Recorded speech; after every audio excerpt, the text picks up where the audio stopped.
Forget the pre-roll, everyone. We're going live right here, right now. Because I like this game way too much to just sit around and wait for a loading screen. I know I only shaved off, like, half a minute. But either way... are you gonna cooperate with me? There we go. As you can see, the gang is all here for this one. Kirby, Waddle Dee, Dedede, Meta Knight, they're all here for a 4-player co-op adventure directly on the Wii. Kirby Superstar Ultra is the game that made me fall in love with the franchise, but man is this the game that cemented it. So we're gonna check it out. And we're gonna start by seeing just what we're doing here.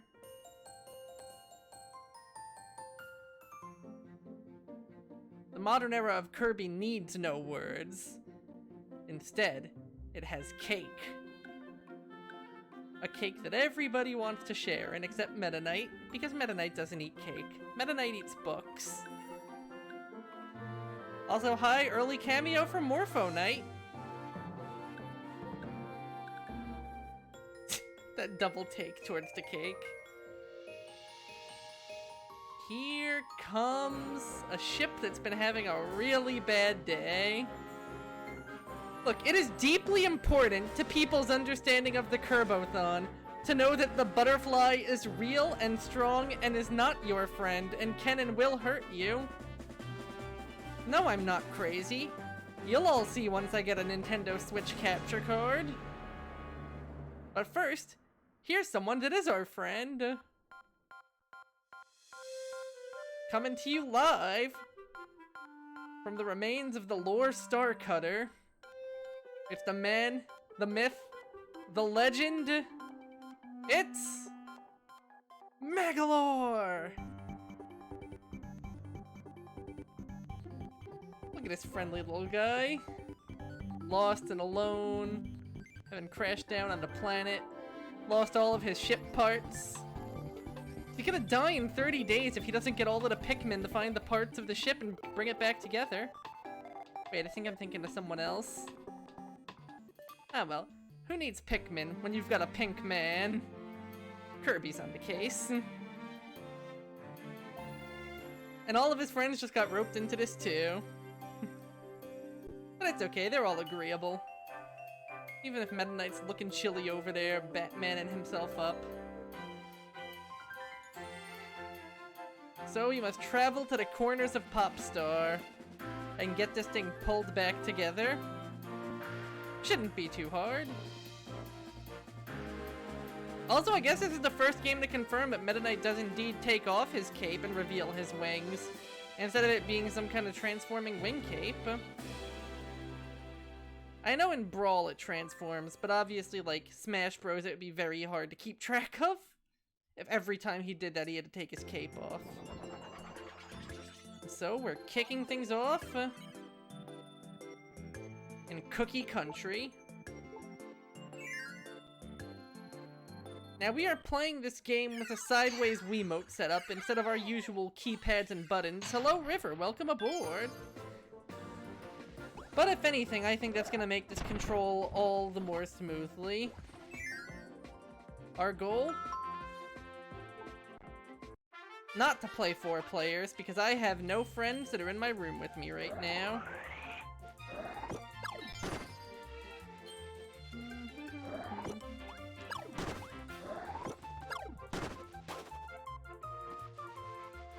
Now, you can basically already see what game this takes a lot of DNA from. Just gotta look at how the abilities work. We are already starting things off superstar as hell. But don't think your movesets are limited just to what you had in that game.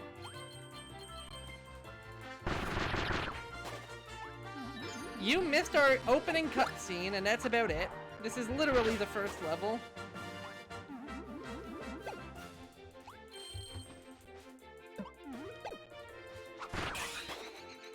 As you can see, we picked up a few more tricks. It's just everybody running around, having a nice day. Megalore falls from the skies, and everyone's like, hey, let's help him, he looks nice. And so we begin a friendly adventure with our friend Megalore.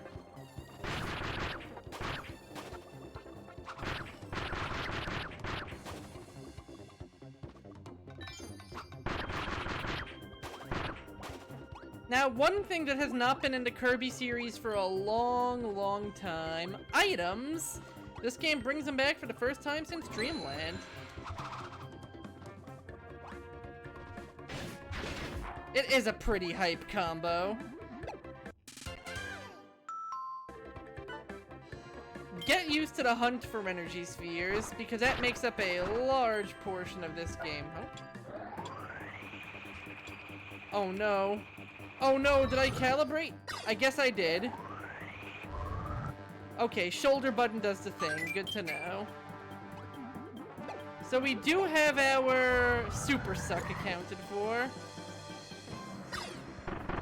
The bigger the suck, the more blocks you can destroy, so sometimes it pays off. Unlike some games where they really cap out the amount you can inhale at like 2, this game lets you get kinda wild with it. And yes, this is the first game in that sort of branch of the franchise. Oh. What do we have here? Similarly to those games too, we have a big dumb gimmick, and it is fantastic. In this case, we have the Ultra Copy abilities, which turn you into an engine of destruction. Capable of cleaving through any amount of enemies in your path, and even the very ground beneath your feet. Expect to see these put to a lot of use. Also, look at all the different shapes the Ultra Sword can take. You can easily see why this one's the iconic one from this game. But that's not all they're good for. They are also so strong they can tear open a portal to another dimension. And while you're in another dimension, you have to outrun the negative space. You don't want it to catch you. You don't want the negative space to catch you unaware. Oh, fuck you. Let me back in. Why did I spoil what? That I need to outrun the negative space? But river! You am already a river!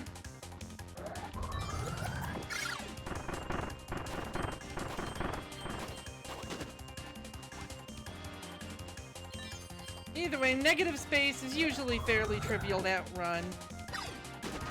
And just in case outrunning it is not your style, you can fight it.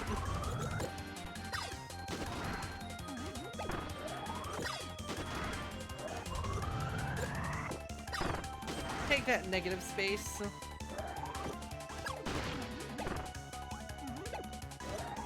Boop.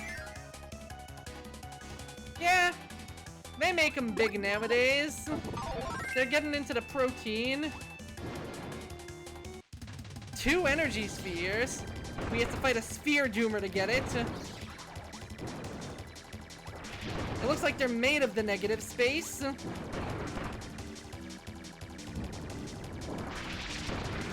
Oh wow, this gives you iframes now? It's pretty hype, it's pretty hype.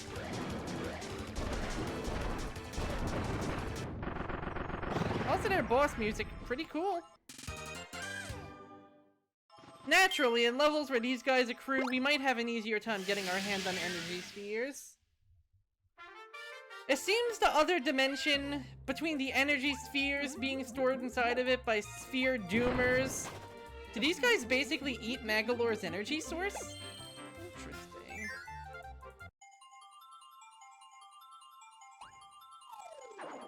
It is heavily believed that the Forgotten Land was previously inhabited by the Ancients, which is why those portals are very similar in nature. And that raises so many questions, because does that mean the Ancients were humans? Or that because like, when the auto-translation kicks in, that's like the one time we've heard English in a Kirby game so far. Which, let me tell ya, dear God, what a sequence. Oh shit. Sorry, old and busted, we've got new copy abilities in this game, like Leaf. Lets you dance around, hide in an invincible guard. And like all good abilities, it has some sort of diving attack.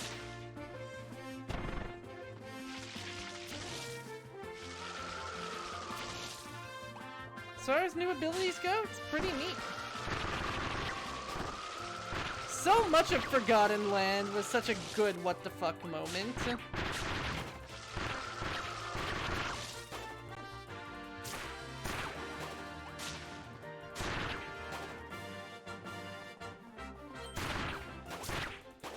And these leaves pack some power.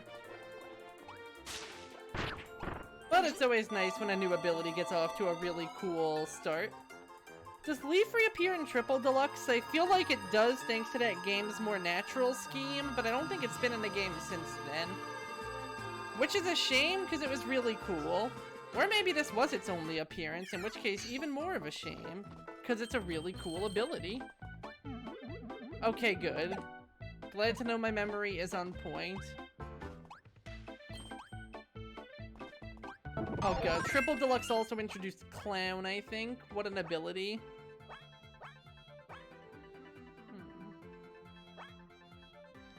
Okay, so this one basically controls the same as Superstar Ultra, but with some charge-ups. Take that, Spooter.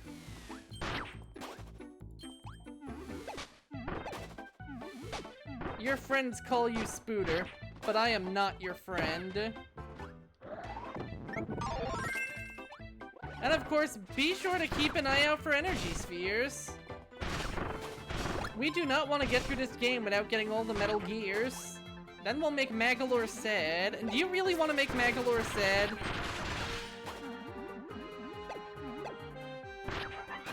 That's true, yes. Triple Deluxe does add a lot of really neat touches to abilities like that.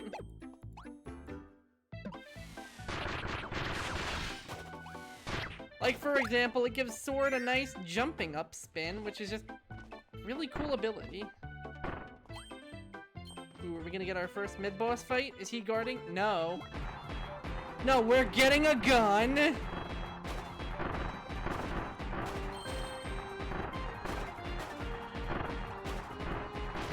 I don't remember if this game ever has any precision Wiimoting, or if it only has waggle. I think it only has waggle. Whew, thank goodness that was only the first one. I would be very sad if we already missed a Metal Gear.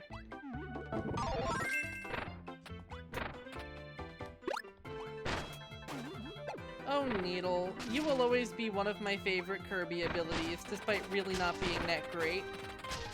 However, if you shake the Wiimote, Needle can shoot. This needle gun can fire in spurts, and if I shoot ya, it's gonna hurt. Also, you can stick in walls, and I always love when Needle lets you do that.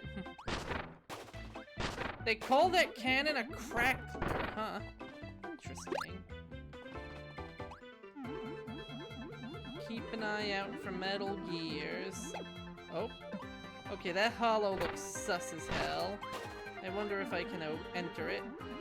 I can!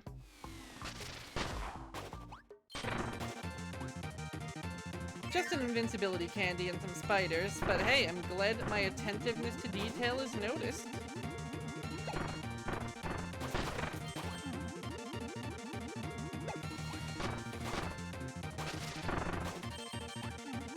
No Metal Gears on this screen. This is a pretty girthy level. Oh my god, needles to say. Thanks, I love it.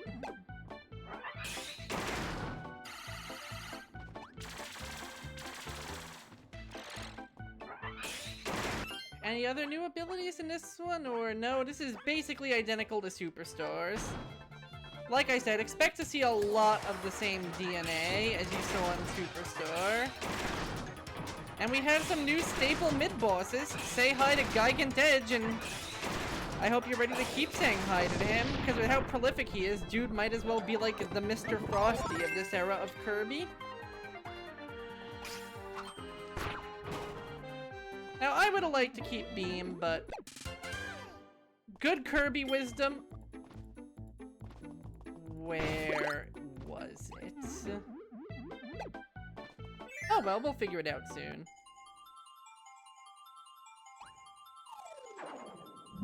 Make sure you keep an eye out, cause the energy spheres in this game can sometimes be tricky to get your hands on.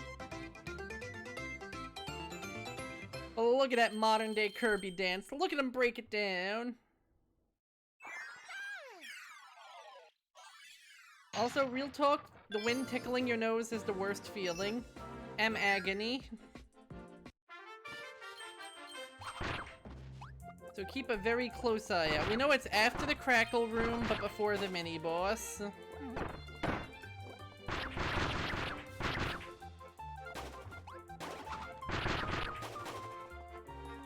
Can I say I love it when Kirby games break out the little tinny whistle in the soundtrack? It gives me Epic Yarn vibes.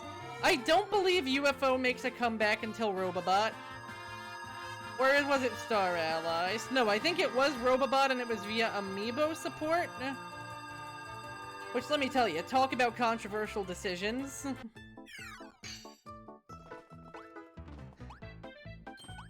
But, you know, the UFO always likes to show up to congratulate Kirby on a job well done in his minigames.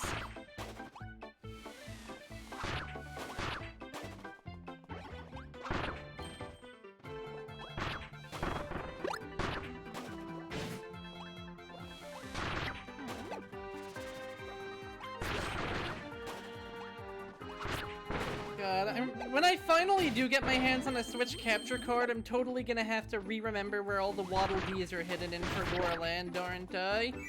If you guys think I'm playing levels now, just wait till you see that. That's gonna be so many levels. Yep, Amiibo support. It was actually pretty cool how it read characters and gave you abilities based on what it seemed like the character would have. It's like Dr. Mario gave you Dr. Kirby, Mario himself gave you Fire Kirby. That was a nice detail. One of the better uses of Amiibo support, in my opinion. But of course, I know in general, Amiibo support is the kind of thing that raises some hackles. You know what almost feels like the modern-day equivalent of Amiibo support? How they're handling the Nintendo Switch Online Plus package. Now, I might sound crazy here, but think about it.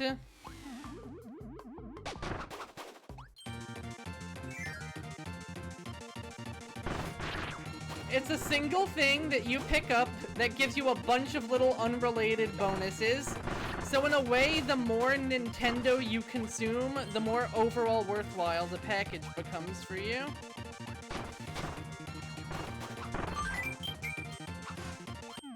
Okay guys, where's this last medal? Oh my god, it was in the tree. Hello Hylogix! Yes, I have returned! And I'm playing the game that honestly made me a true fan of the franchise. Like, Superstar Ultra made me love it, but Returns to Dreamland cemented that love. Because it showed me that Superstar Ultra was not a one-off. It showed me that this is the future of Kirby. And it took a game I already loved and it made it so much bigger and so much better.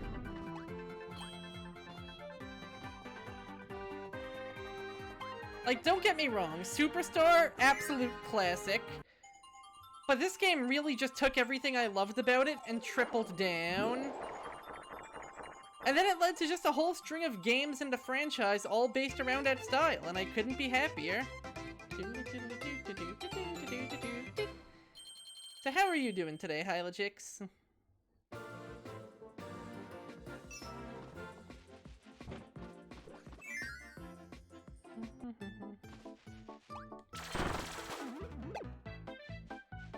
Oh shit, Spark's actually pretty neat in this game. Yo! Good taste, Hylogix. Love me some Korean food. I actually made some Bulgogi-inspired meatballs recently, and they came out really good. Oh no. I did not realize how much easier this was going to be for me. With how I have my controller set up. Unlike in Superstar Ultra, where I had to keep mapping the D-pad, It turns out your completely legitimate waggle settings can make Spark a very strong ability. Good.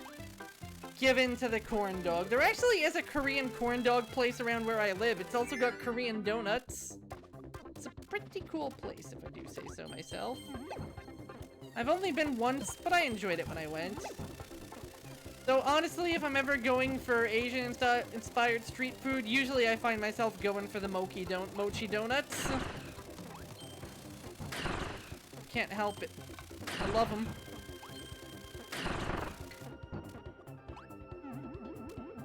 So soft, so chewy, so flavorful. Do the waggle, ha. Wiggle cannot help us here, Alicia. Oh my god, Waggle Zone Joe. I can get that, I can get that. The only thing I wish is that the aura destroyed blocks, but I guess I can't have everything.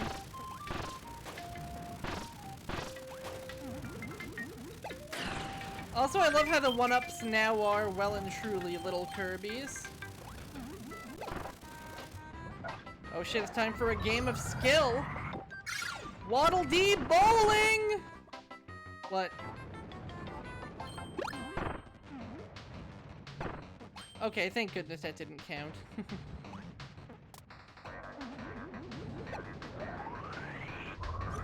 You're not even wrong. D-pad waggling... Well, I would say it's mostly become a thing of the past, but you have to remember, the sick bastards at Mario Party Superstars brought it back. They brought back the minigame where you had to waggle the control stick so fast that literal hand bleeding occurred. And you know what they do about it? They don't change how the minigame plays. They just say, oh, please don't spin with the palm of your hand. So it seems like we're gonna need to bring a key back. You'll notice this game brings in a lot more puzzle-solvey elements. In a way, it's actually a lot like Squeak Squad in that regard. You have 3 MacGuffins per level you need to collect, and often there's a little puzzle associated with it. For all some people treat Squeak Squad as kind of the black sheep entry, and I'll admit I was always a tiny bit mid on it myself, it has a lot of influence in how the modern games play. Not in a way that's going to literally rip the skin off of your palm, to the point where they needed to sell a tie-in Mario Party glove back in the 90s. Because people were physically damaging themselves with the urge to win at Mario. It was horrific, and they knew exactly what they were doing when they reintroduced that minigame. Those monsters. And here is another type of puzzle you will see, where we have to race the key, D. Look at him in his cute little monkey face. Another sort of affectation they took from Squeak Squad, where you had the golden Waddle Dees, who did much the same. Oh yeah, the controversies about it in the 90s were fuck massive. Thank you, thank you. Enjoy your dogs and have a great time, Hylogix. But where we're going, we don't need luck. Because where we're going is also Wispy Woods' house, and Wispy Woods is never really hard. Real talk. Hello, Doom. Oh my god.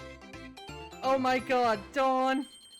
Dawn, I can't believe you're using your forbidden Mario Party dark techniques to beat a bunch of kids at Conor McGregor's Rudy Tooty punch and shooty.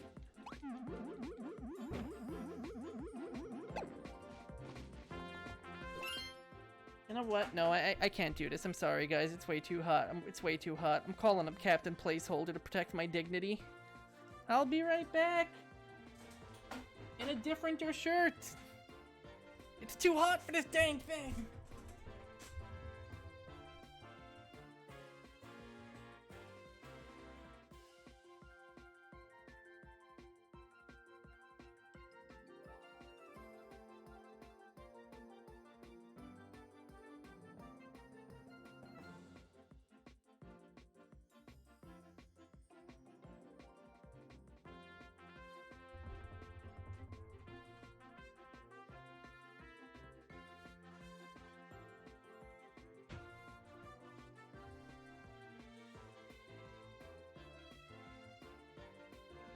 bench whose name I know, but whose songs I cannot name off of the top of my head, despite the fact that if someone told me a name, I'd probably go, yeah, it was those guys.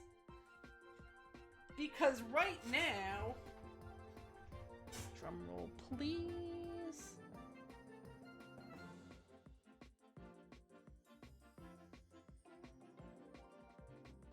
I'm a plain white tee.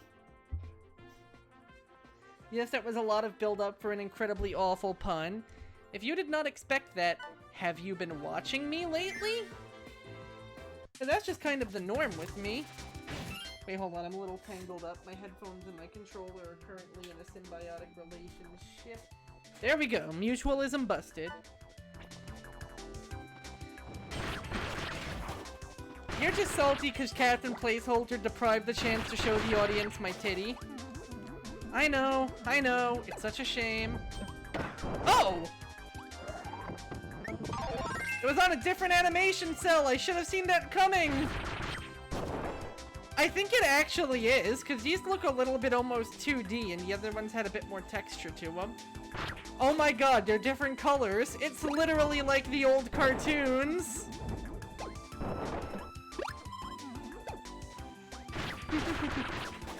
It's okay, you made your return just in time, Hylogix. Oh no, what was Puddle of Mud again? What was their dealio? Oh wow, there was just a hole there. Oh. Hylogix, you mad lad, you're living life on the edge. You can have the whole seat, but the edge is all you need today.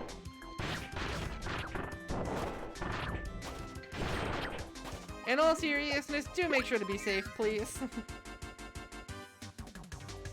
Okay, I feel like I remember the song. I feel like I would remember the song even better if I heard it, though. Ranger Kirby was not a not Ranger. Archer was not a thing in this game. I'm thinking a triple deluxe. This game does, however, introduce Whip Kirby, which allow me to remind you all that one game, Disney Mirrorverse, exists, and now we have sexy Tumblr Daddy Woody, and I don't know how I feel about that.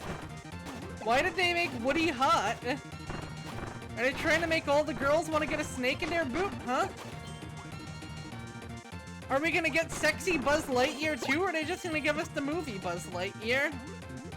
Why is Mike Wazowski in a mecha suit? Hey, this is a bottomless pit, or is this a secret entrance? I'm going to look to see if there's another place I can fall. Instead of... Yeah, okay, it looks like they actually indicate bottomless pits in this game. That's pretty neat of them. Thanks, game developers.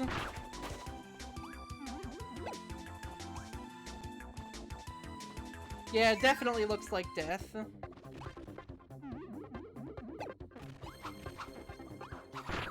Yeah, seriously. It's interesting that there even is, like, a big old... I feel like it's a cookie run style, like, it's whatever that genre of mobile game is. You get, like, a squad of peeps, and they, like, kind of automatically battle things, running through a level. Just because a bunch of my friends used to play Cookie Run, that's sort of my default go-to for that kind of game, but I'm sure there's other games in the genre.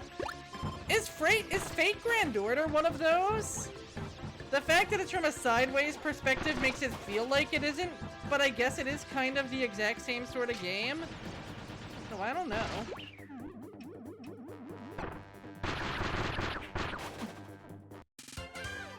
Here lies Dev Sisters. Inhaled an NFT and died. The fact that we have 4 makes me think we're going to be getting another super ability. Because I think the Sphere Doomers always have 2. Oh, yeah, that's a giant tree. Gee, I wonder what'll beat that.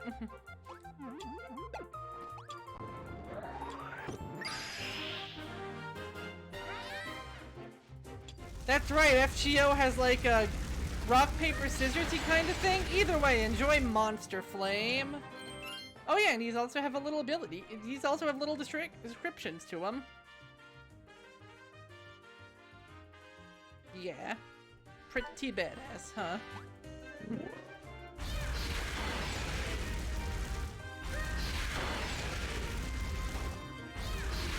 but most of these games are also some sort of visual novel.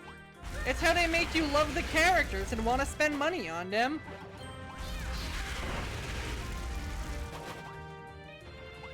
Hello, Jump Off. I forget Jump Off. Weren't you into Puzzles and Dragons at one time, or am I misremembering?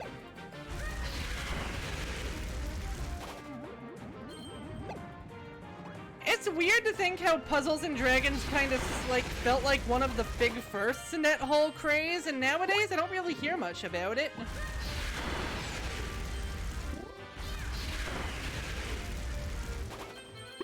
Extremely, huh?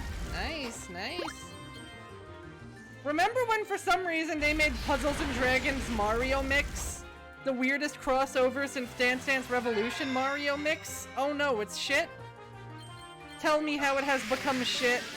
On a scale of 1 to Diablo Immortal. God, more like Diablo Immoral. Got him.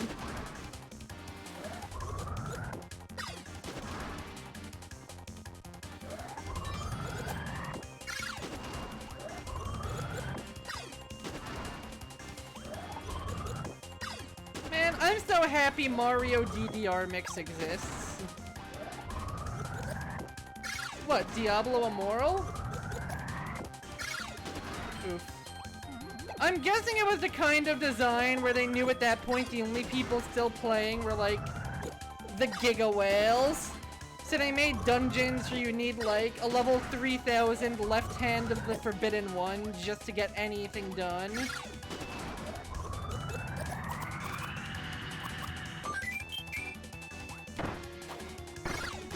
Get in my belly. Oh, the gameplay was fantastic. You know what game also had weirdly good gameplay?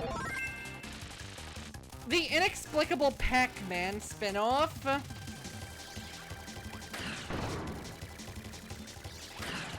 Well, not spin-off, I guess kind of like clone?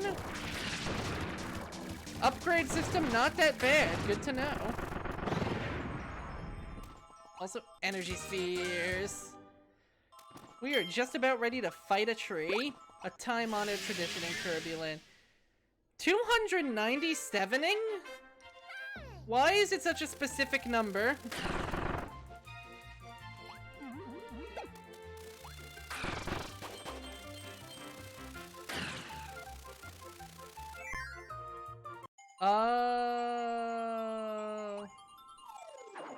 Oh no, I'm getting a breakdown on this, aren't I? Do, do, do, do, do, ding!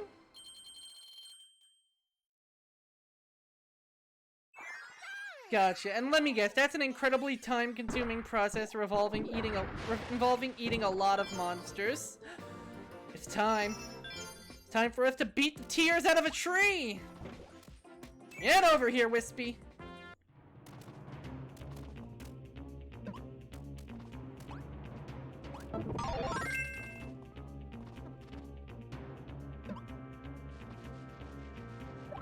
Oh no.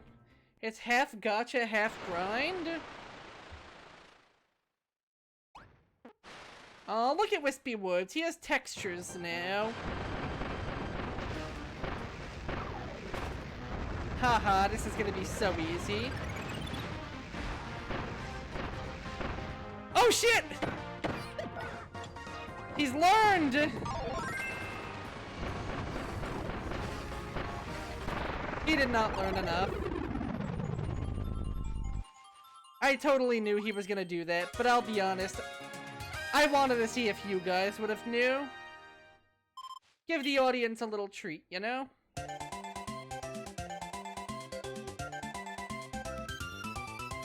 Okay, so the game had a designated grinding dungeon. And welcome back to the ship. We've brought back the ores of the lores.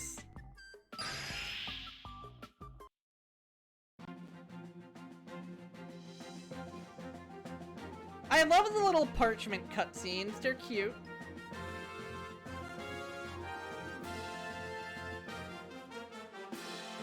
Captain Olimar can now survive for a few days longer. A lot of designated grinding dungeons, oh boy. Hey, Magalore. You did it, Kirby! My ship has its oars back! Thank you so much. I'm counting on you to find the other missing parts. Keep up the good work! And don't forget, keep an eye out for all those energy spheres. I fucking love orbs. If you collect enough, the broken doors within my ship will reactivate. There are 2 really cool mini-games you can play with your friends. Not to mention copy ability rooms, with all kinds of abilities to try out. And there are several challenge stages that'll really test your skills. If you find enough energy spheres, reactivating those doors will be a breeze. So whenever you see one, be sure to grab it. Wow, you've already found 13 energy spheres? Way to go, Kirby! You've reactivated the door to a challenge stage. It's over in the room on the right. Why not give it a try? Why is Parvatia shit?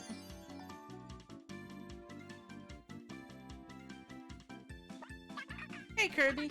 The lore's looking a bit better now that the oars are back in place, eh? You found 13 of my energy spheres. As for the missing parts, I still need you to track down... the right wing, the left wing. Can we leave the right wing behind? The emblem and the mast. If you find enough energy spheres, all the doors in my ship will reactivate too. I've got some really cool sub-games and challenges. I'll keep track of your high scores and even give you prizes. So keep going for those new records. Hey, Kirby. Okay, it's the same dialogue. I know it... Oh wait, no, it was new! You're such a stand-up dude. I'm honored to call you my friend.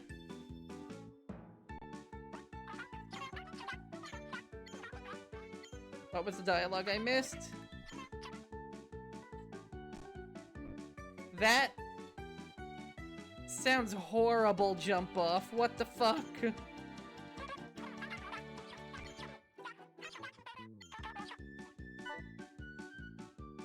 No, dang it, give me dialogue back! Why is 90% of your spiel the same, Magalore? This is your first sin against me! I just can't say it enough, Kirby. It's been such a pleasure meeting you. You're such a stand-up dude. I'm honored to call you my friend. He's such a friendly guy, you guys.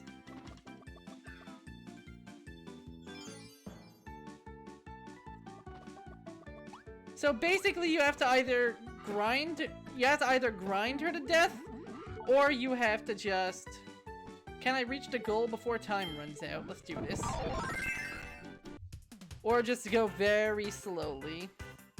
Kirby's sword can cut ropes, and the upward slash can defeat foes above us.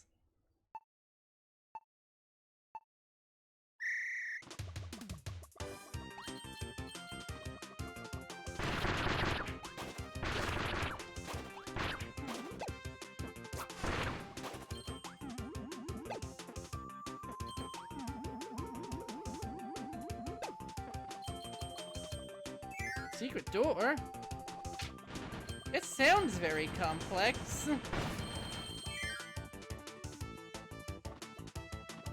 I mean, there's so many mechanics in it at this point. I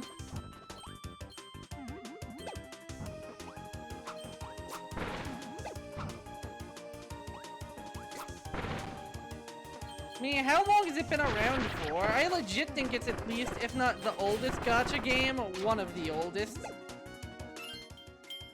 Where can I ever try that? Damage control is not a thing for you. That's fair. I know some people like to live their lives on the edge.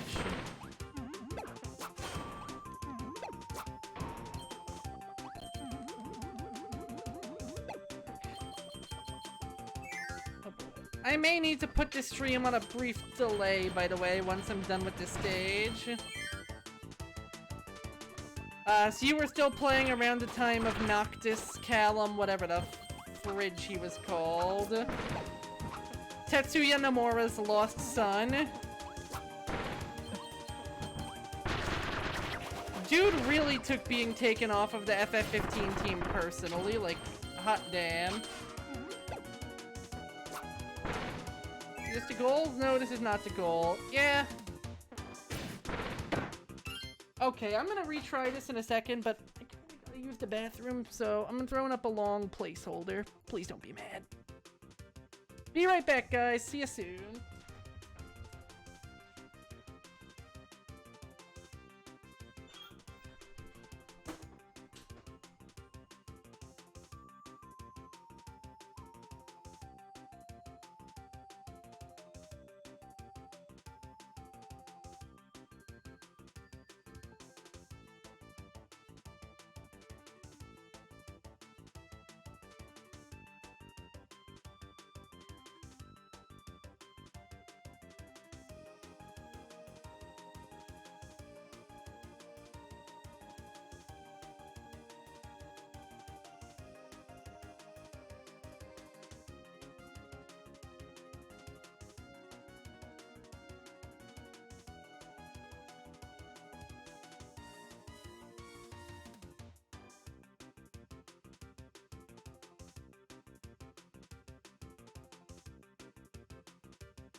remote? Okay, I'm back, guys. So sorry for the delay. I know we were on a hot streak there, but sometimes it just don't feel a hundo, you know? So I just needed to step away for a bit, but I'm good now, I promise.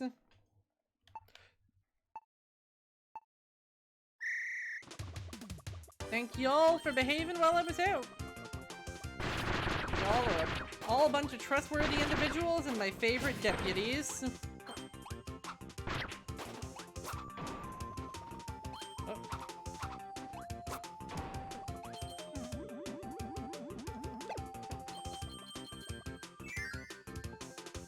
Yeah, you know how it is. Thanks again, guys. But don't worry, I am back for good now.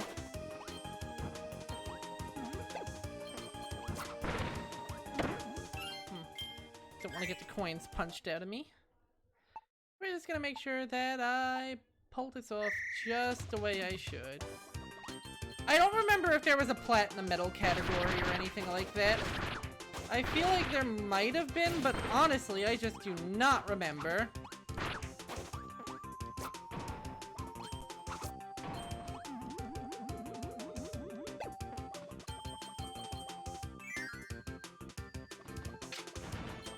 Well, we'll find out. Because I feel like you're right. I feel like I have seen that when I've played in the past. I don't think it's gonna need literal perfection, especially considering that these medallions respawn. But I'm still gonna try as good of a job as I can on that front. So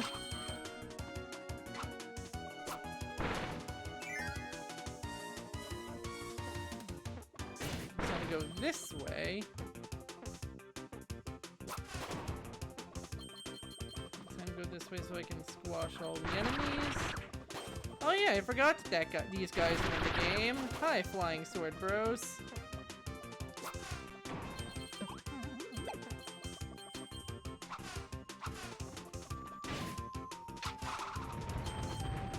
Knew there was a secret over there. For time trials, these are weirdly expansive, like goddamn.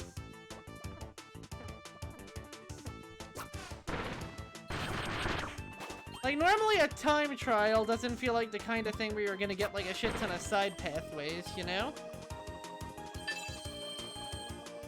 Up, minute left, minute left. And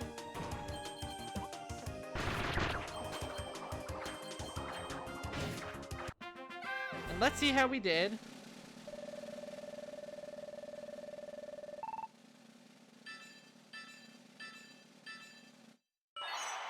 Gold medal. Nice.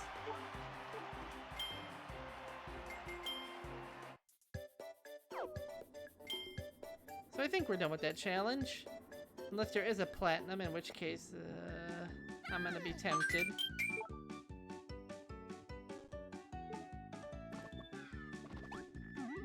But at least as far as the game is indicating, gold is highest, so I'm not gonna worry about it too much now. Especially because we already have eaten some delays on this stream. Let's make our way to World 2. Also, I forgot how short the worlds in this game were. I know World 1 is always going to be the shortest because it's World 1. But let's see if the other ones have a little bit more level to them.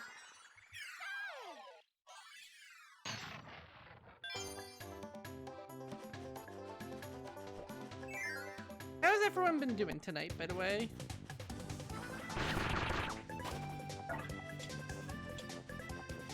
What am I doing? That lion! It matters. There we go. Whip Kirby.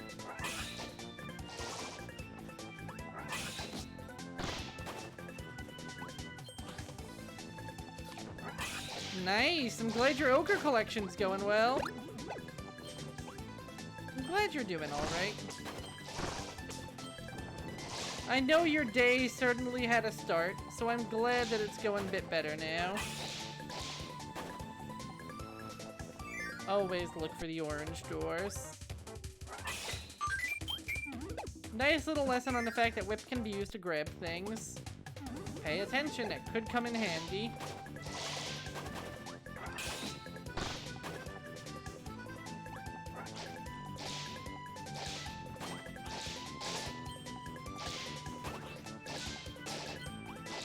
You'll never know when one of these guys has eaten an energy sphere, you know? Even through walls, whip just works.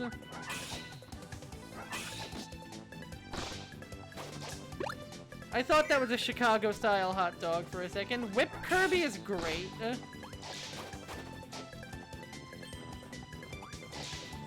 Oh hey, it's the feral hogs from Dreamland 2. I'm glad they're still here. And what better way— oh my god, that Waddle Dee's a cowboy. I am so happy. But sadly, I am going to need a trade out. Because we've got ourselves a fire puzzle, and you know what that means.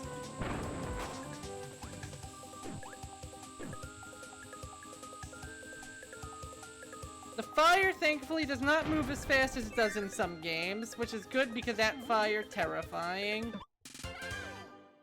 Also, I love all these giant tilted pyramids. It's a really cool ruin design.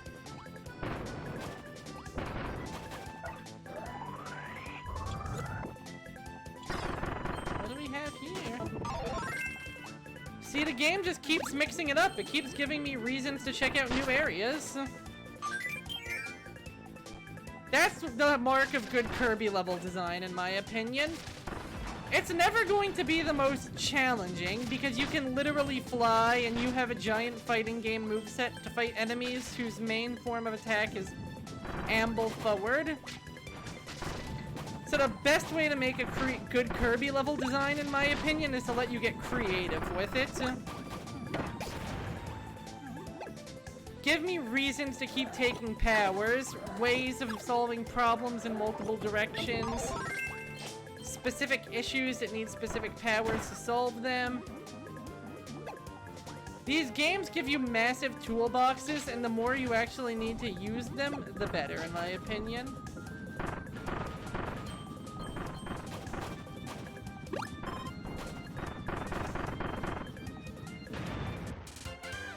I love the part of the movie where Indiana Jones precariously balances ass between two different, whatchamacallit, boulders. I remember words, I swear.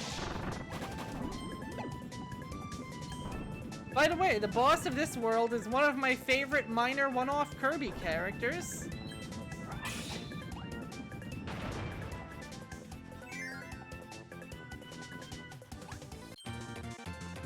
There are tons of bosses in this game, in these games, who just show up for a bit, and then they're gone.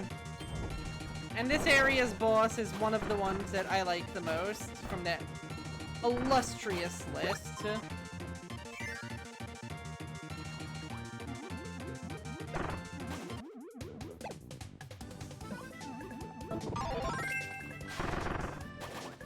Wait, it was? Refresh my memory. What did I say again?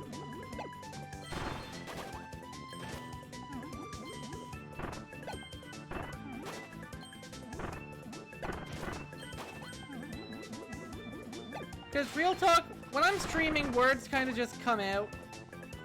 I find that streamers, much like dogs, simply do things arbitrarily.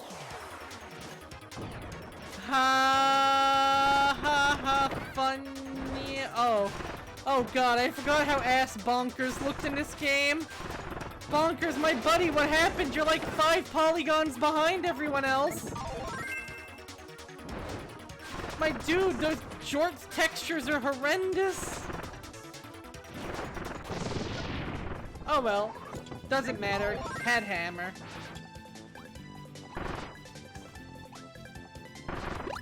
And we even broke into his banana stash. If I take one of Bonkers' secret bananas and I put it above my lip, do I have a banana stash banana stitch? God, that pun was garbage even by my standards. Also, I think I'm getting worse at this minigame over time.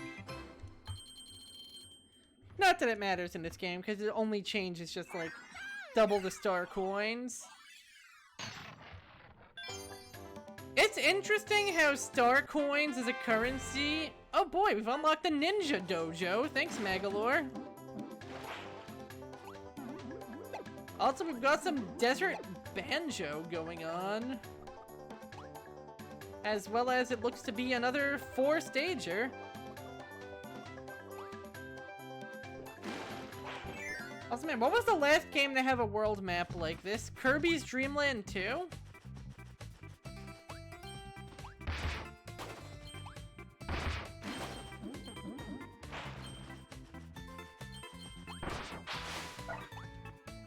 New enemy alert! Water Kirby. He surfs. He shoots geysers of water.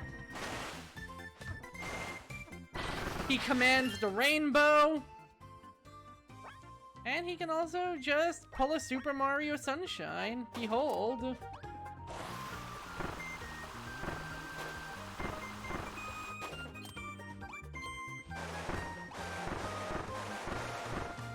I forgot that Metal Gear Solid, the Twin Snakes, changed it so instead of commenting on Konami games, instead Psycho Mantis comments on your Nintendo history. So we live in a world where you can literally have a character in a serious military... Well, not serious, it's a flippin' Kojima game. But you know what I mean, it's just like big, like, rated M for mature, military special ops game. And then you have a character go, "You like Super Mario Sunshine, don't you?" It's fantastic. 10 out of 10 Whiplash would have it again.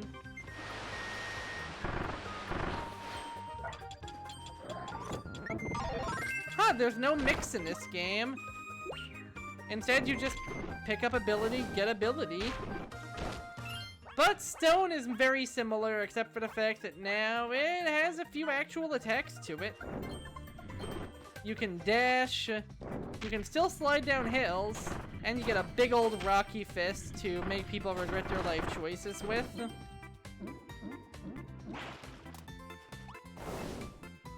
I mean, can anyone even blame you for that?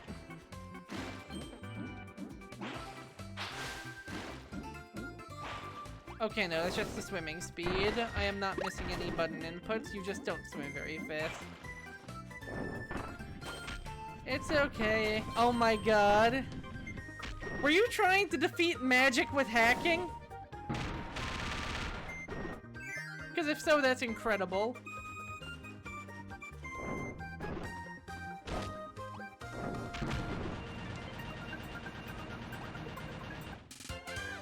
Oh damn, that thing tricked me. That thing made me think it was shutting sooner than it did.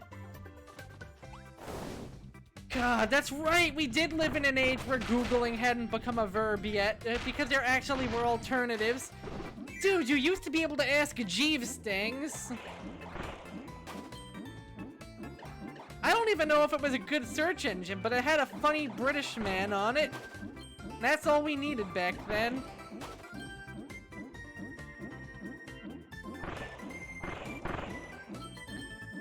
Let me dogpile that for you. It's weird to think there was a time where Google was winning because it was just giving you the best product, and not because the founder of Google makes more money than Jesus.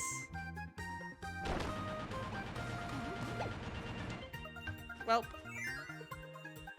Oh! That would be pretty funny, I'm not gonna lie. Remember when that happened about Animal Crossing of all things?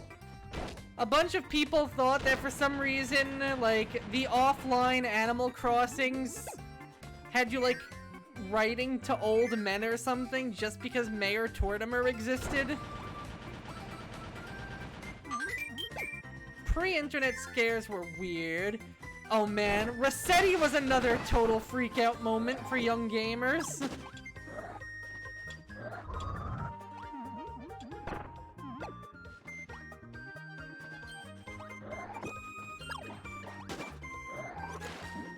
Yeah, Pre-internet scandals sure are pre-internet scandals. Just like when they thought Mass Effect was a fucking hardcore lesbian pornography simulator. Meanwhile, the actual scene you could get was like the chastest goddamn thing.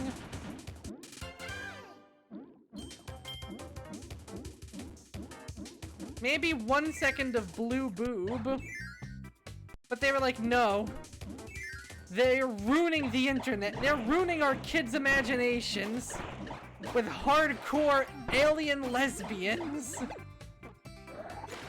I did not remember this. I did not remember this jump off. That's crazy.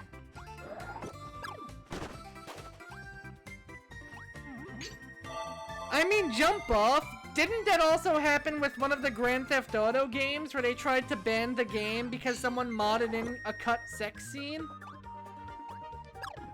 Then you actually see the thing and like, it makes like, let's just say it does not look the hype. Unless you are incredibly scandalized by two fully clothed models just rubbing against each other.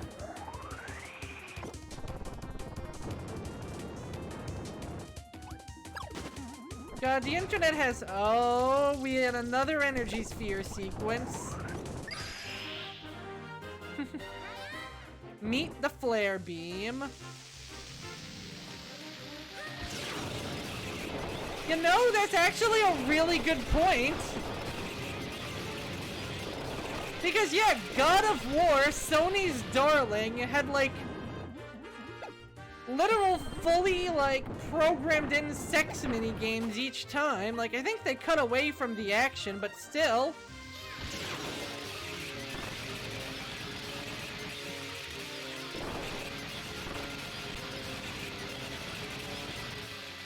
Man, I missed the golden era of shitty gaming we were in for a while. Back to back, we had Ride to Hell Retribution, and we had Raven's Cry. We were living in the golden age of absolute garbage. I miss those days. We need to take the title of shitty game back. Nowadays, whenever someone says shitty game, they just mean whatever, like, anime TNA asset flips they can grab off of the Steam marketplace. No, a shitty game used to mean something, damn it. A shitty game used to be respectable. You couldn't just take freaking Natsune Miku, smash her into a bunch of, like, recycled planes. Orc Massage is a classic. I would prefer Orc Massage with a K, if you ask me. Because let me tell you, if somebody could fix my back with the power of pure belief, fuck it, I'd let him.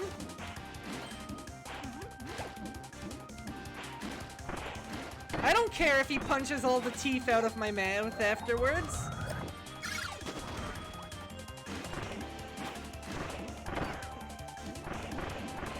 Starting to think maybe I should have fired that block the other way.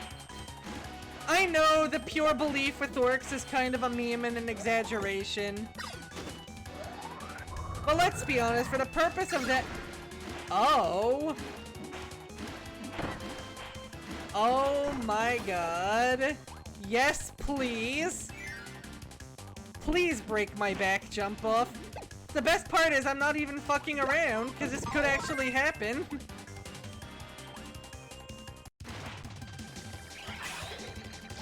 I will say, between the fact that these guys can change their element and the fact that they keep varying the battlefield up, they're really making sure the Sphere Doomers don't overstay their welcome. Oh my god. And I'm as tall as your wife, so it won't even have to be that much of an adjustment. Or was your wife taller than me? I think your wife might actually be taller than me. I'm desperately trying to preserve my dignity. I think it's Oz who's as tall as me and your wife that's taller.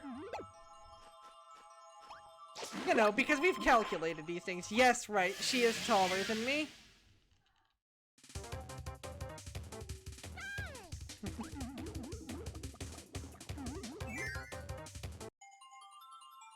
God, I love Cowboy Kirby. He is my favorite deputy. It's okay, it's okay. Honestly, oh my god, Kirby's striking at sassy pose. Learning from King Dedede over there. Aw, thanks, Jump Off. I'm glad I can be the short king to your himbo. Of course, we do have Chandlo Bug Fables, who manages to be both. Chandlo also low-key may be trans-mask representation, in which case, good for him. Did I say Bug Fables instead of Bug Snacks? I feel like that crossover would not go well for anyone involved. Do I mean Snacks showing up in Bulgaria, or do I mean our lovable cast of Grumpai trying to chow down on the Snake Myth team? It's both. The answer may surprise you, it's both.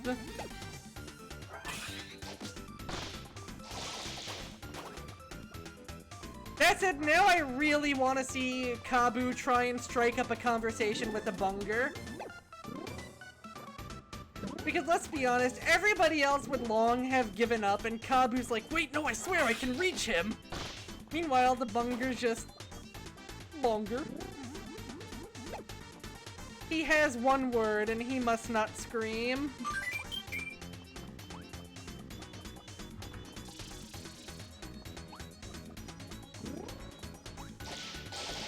Still, let not my slips of the tongue detract from the point of... Fuck yeah, trans rights.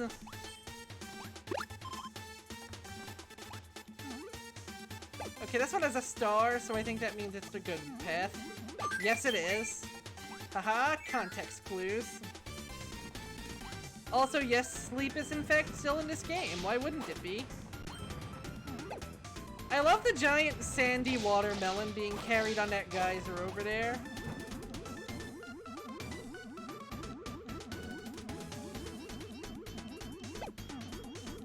Look, I know if the SCOTUS don't got me, that Young Horse Studios got me.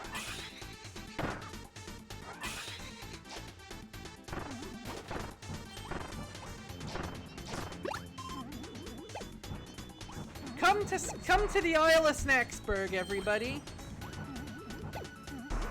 We have Canon WLW, Canon MLM, Canon NBs, very likely Canon Transmen.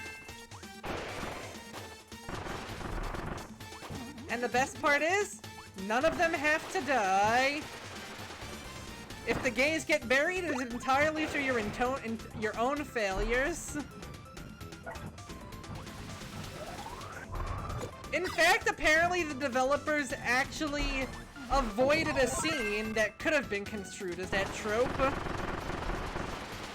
Originally, Eggabell was actually already going to have fully succumbed to snackification. That's why one of the video diaries had her saying, "Oh, Liz, I would have fallen to pieces without you." It was supposed to be foreshadowing of what her fate was. But the developers were like, you know what? Let's not kill our canon WLW couple. In fact, let's let them be awesome instead. And as much as that would have been a delightfully poignant twist, I approve of the change. The fact that instead of getting that whole dramatic heroic sacrifice, we literally got, no, move over, we will be the giant monster, is so freaking good. We stan our queens of the bug snacks. My baby!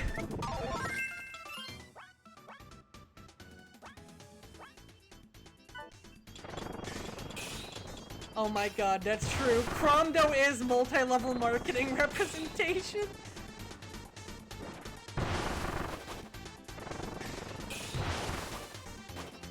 God, I am so glad to see you, high jump. My favorite little dumpling.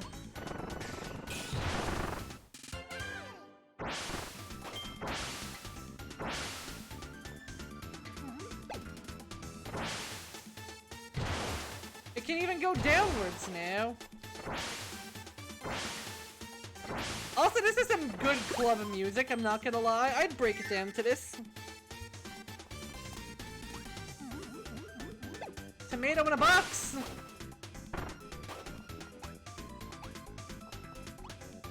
I forgot these were in the game. Now, if you're ever in need, just throw down tomato in a box, and the tomatoes shall be there for you.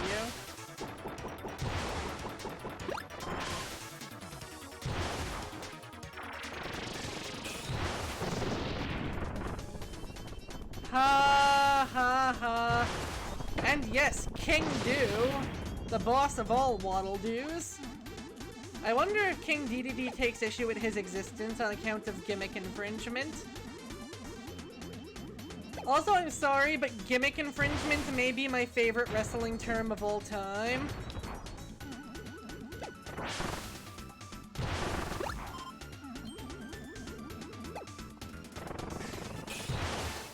Boy, do I wish I took Beam instead of being Boo Boo the Fool.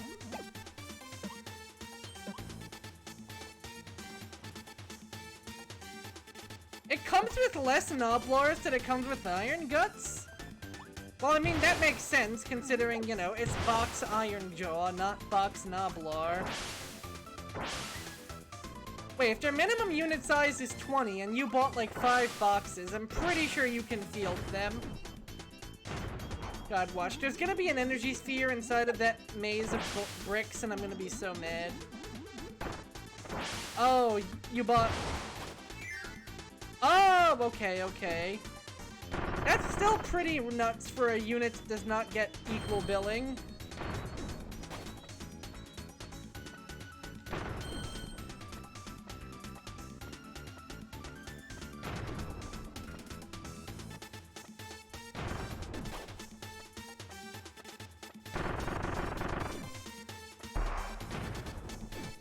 Oh, thank God. This game is a lot more merciful than everything else. Oh! He can actually field Noblars, but will he field Noblars? That remains the question. Ah, I was right!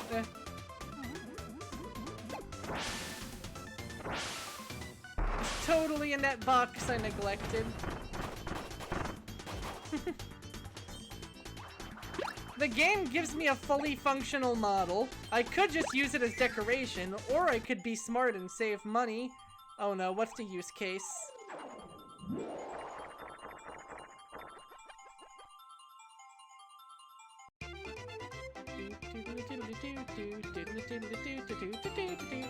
Bing!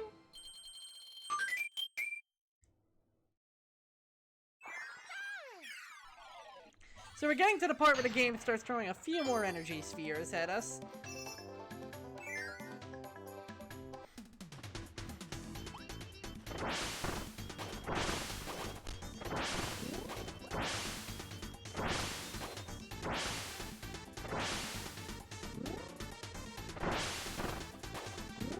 Now, the nice thing about having already beaten the level is that I can skip a lot of it. 60 model unit, cast a pox on them, and basically roll a bunch of 6s to score a shit ton of mortals. So basically you use them for number fishing. That makes sense.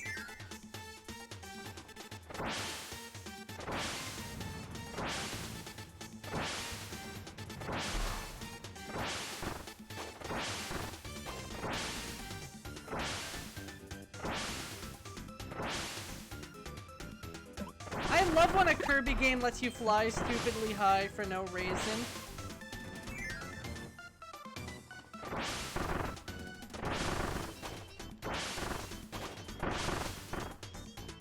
It's amazing how much impact just a single stratagem can make.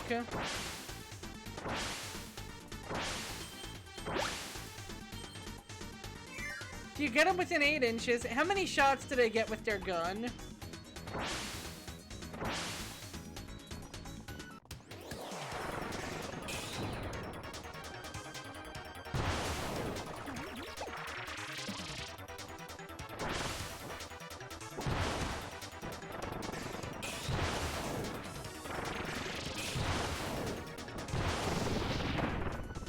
Gotcha. So they're not necessarily the shootiest unit, but in terms of pure numbers, that's still 60 dice. Wait. I'm stupid. I was so on autopilot trying to figure out the logistics of the Noblar strategy that I forgot I live in a world where I need to eat King Do when I'm finished with him.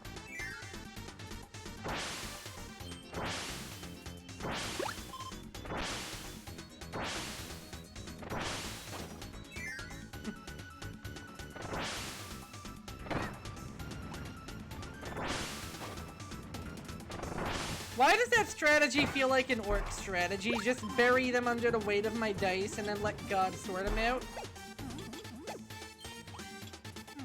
Oh my god.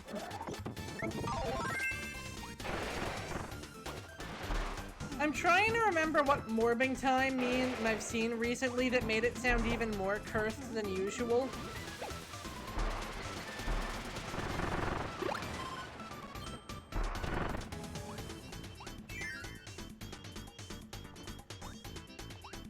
Oh, never mind. Oh, you can't do 60? Why not? Is it literally impossible to get them all in range? Oh. I mean, 40 isn't the best, but it isn't bad at least.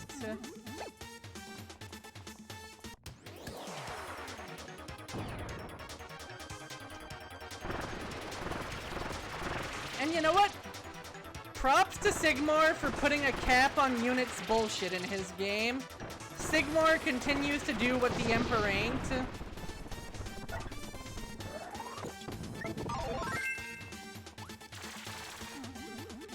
I also feel like it just makes more sense to base it off of unit sizes than to just go, oh, well, you can add, like, 1 extra Space Marine if you want.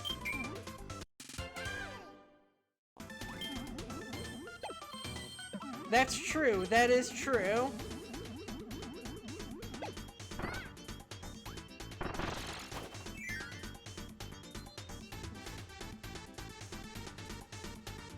Itchy nose is itchy. Friends do not let friends suffer from itchy nose syndrome.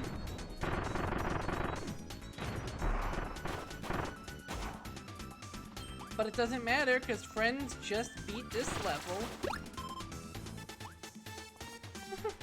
Not that kind of itchy nose. If I'm doing anything on stream, it's having allergies.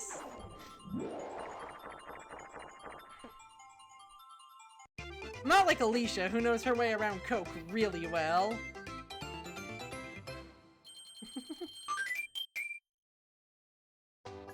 It's funny, because it's the drink.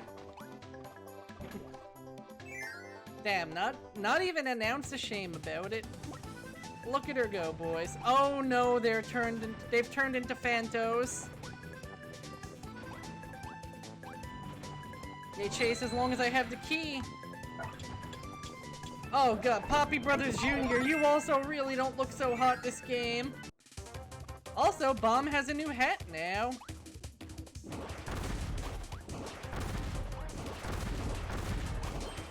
You may have noticed Stone did as well.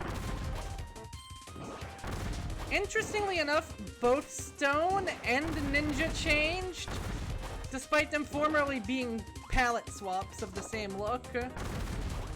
So now they've gone from being identical to the same design to neither of them having that design. And I just find that funny.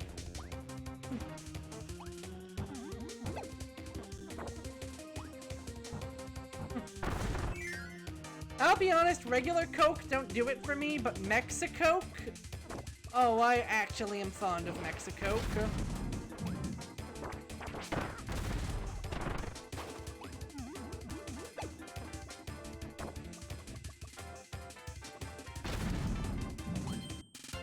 Coke still using the original recipe, often made in Mexico.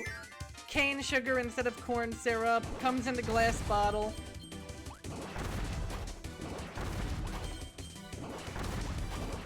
If I can't get a Mexicoke, I usually, jump off. Funny.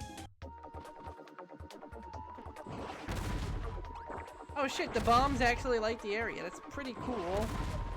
But who needs bombs when you have the butcher, the baker, and even the candlestick maker on your side?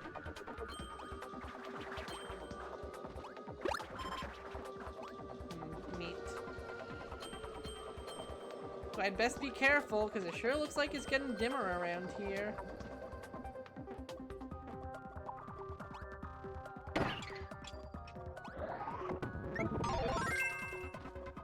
Wait, does it get dimmer faster if I drop it? No, it just looks that way, okay.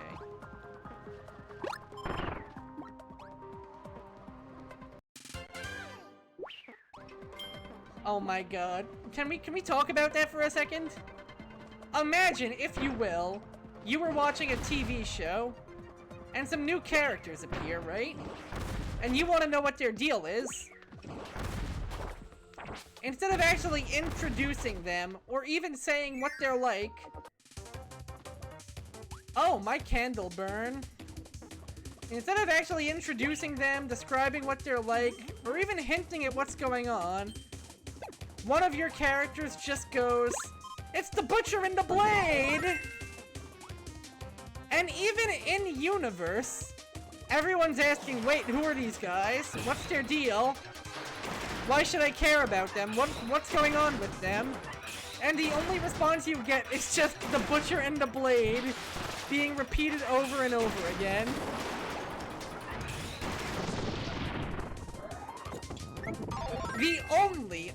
The only deviation from this endless torment is to mention that the bunny is also with them.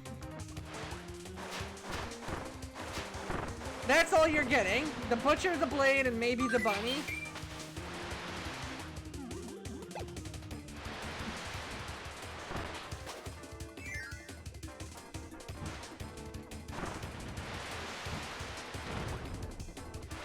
God, I still miss the Shield era.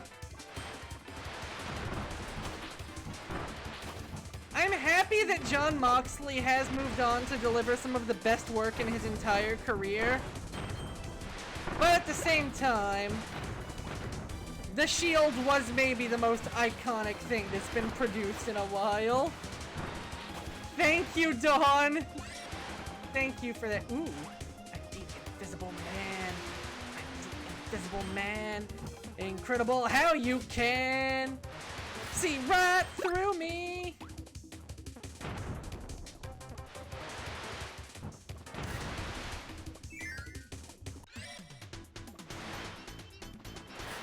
Remember when she went back to being Allie for a bit, and then she went back to being the bunny afterwards? And I think the only, like, plot point that came out of that was that she stole QT Marshall's money on the way out.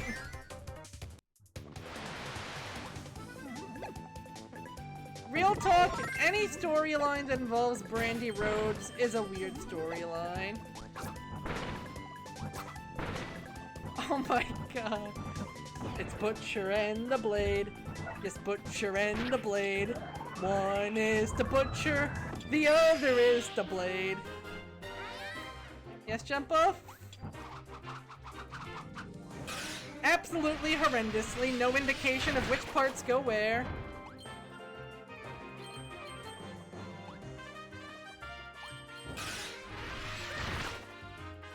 If you're lucky, part 2 will be next to part 3 and they will both go on the same model. They aren't numbered? Are they that old of a kit?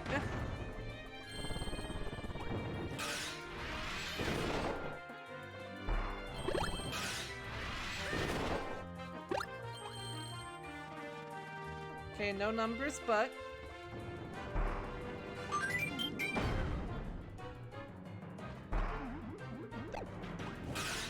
Yes. So it's the worst of both worlds. They aren't free pose, but at the same time, they have required position. They have no numbering to indicate that to you.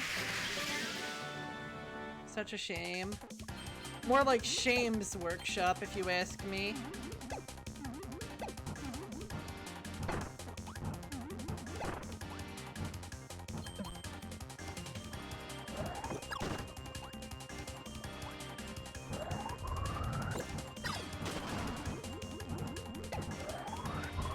So it's a good kit held onto by bad design. That makes sense. Is my screen getting wet? Have we just learned where another dimension stands on the creepy versus wet scale?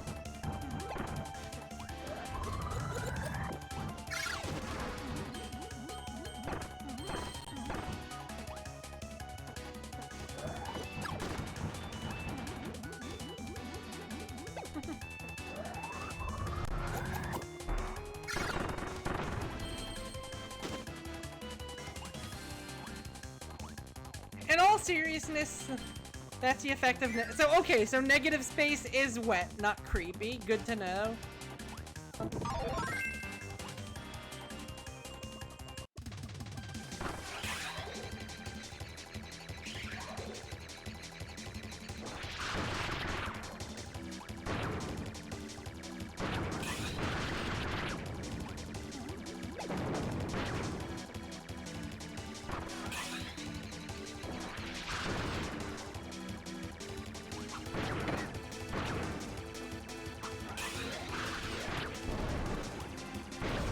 I'm gonna go with wet instead. Don't say anything about wet bottoms. Don't say anything about wet bottoms. Don't say anything about wet bottoms. Don't say anything about wet bottoms. God damn it.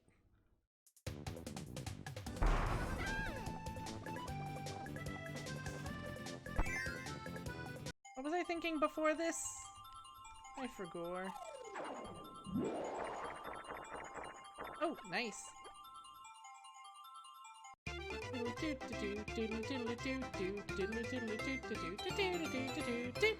Damn, Kirby's got moves in this game. Oh my god. It's true. It's a traditional sword Kirby hat. And now get ready to meet the boss, everybody. Speaking of bottoms, we just unlocked the whip challenge.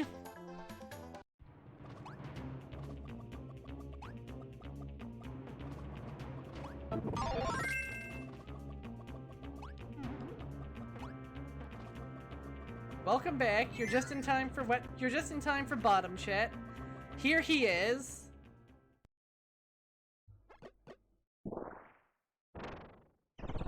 Mr. Duder! Look at him! He ain't got no dang face!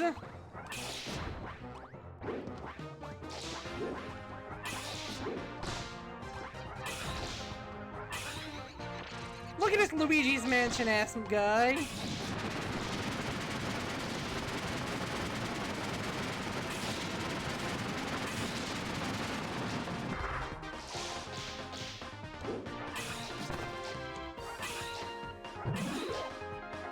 He really is!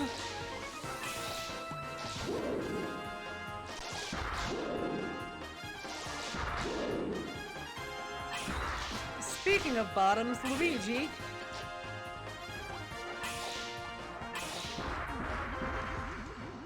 Oh, don't wham bam me, bro!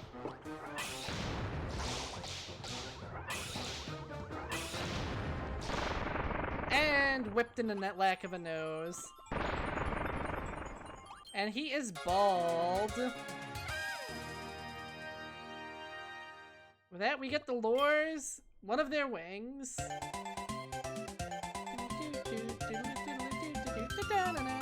Ding!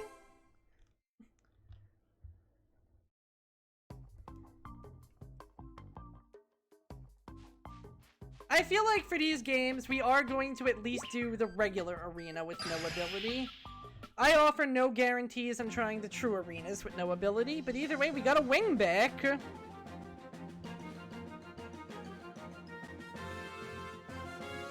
We'll get Olimar off this planet in no time.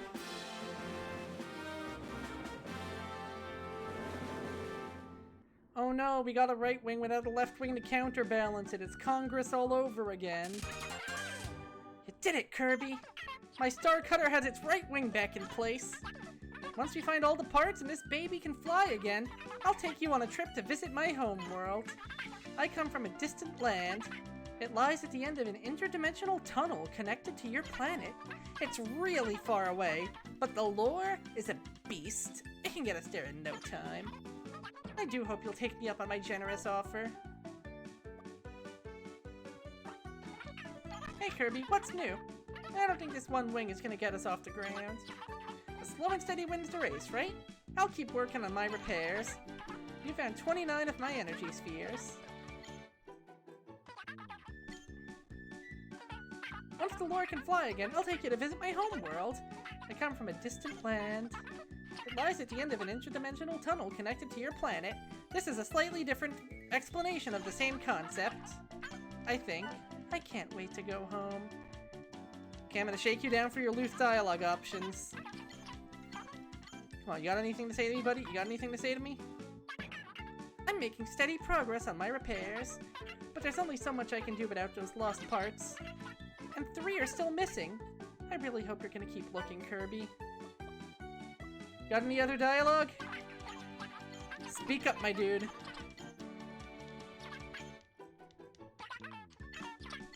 Okay, no, same dialogue. And with that, it's gonna be time for the Whip It challenge. Whip it good.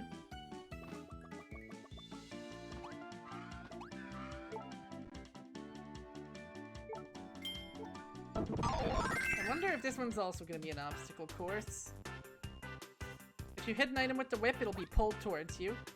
Hit them above or below you with your ceiling strike, and do a whip tornado to grab coins as you fly upward. I forgot how that one works.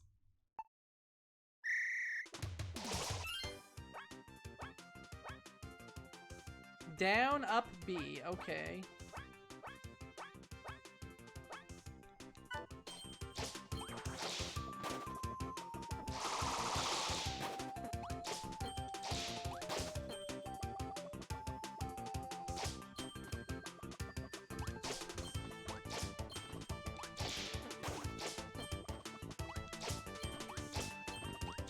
Now, the positioning on this is surprisingly tricky.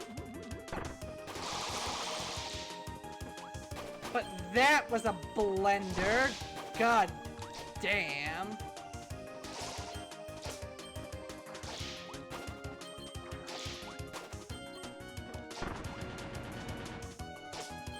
Whew!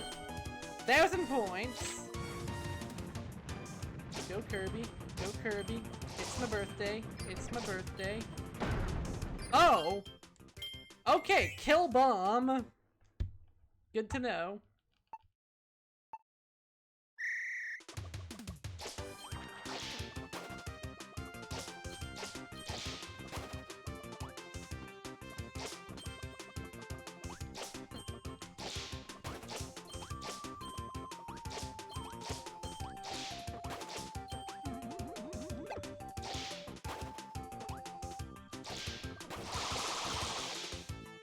Like, Jesus, the reach on that. The lion, the witch, and the reach on this bitch. Oh, I got hurt.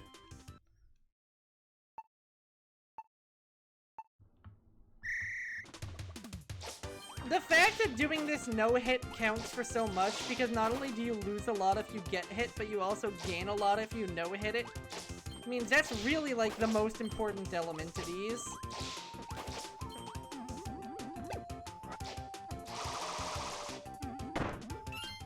For example, don't do that. Ow. Yeah, every time I try to comment on gameplay, things go wrong for me.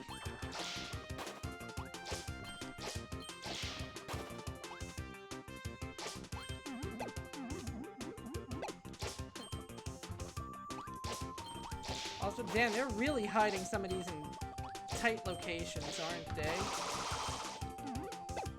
Oh, all this time I could have been doing that.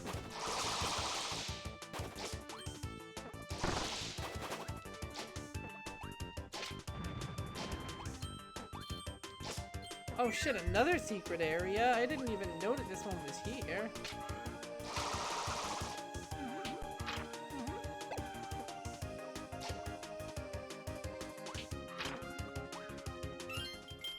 Maybe I'll try that again with a little bit more, you know, talent.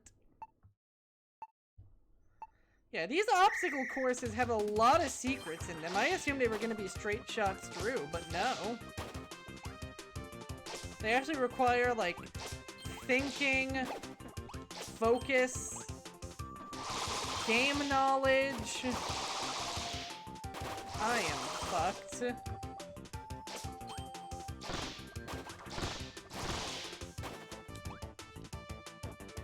There it is up there.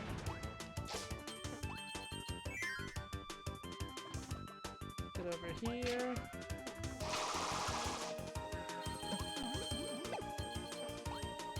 Nice, nice.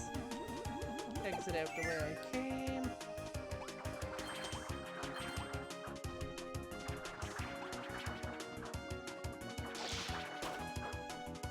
Enemies really aren't worth much in the grand scheme of things, but I really wanted that 1,000 coin.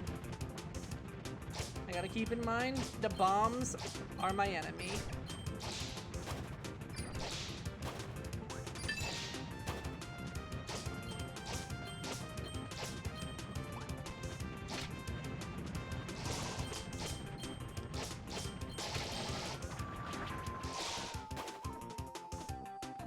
I'm so mad. I did not realize that door was gonna close in like literally a second. Do you guys ever have those days where your nose just really itches for some reason?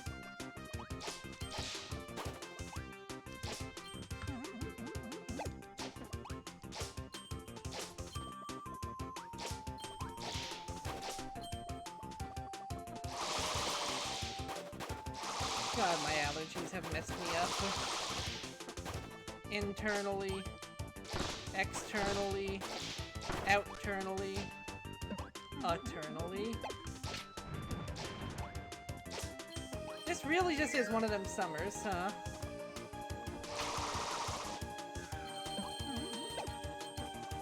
And boom goes the dynamite.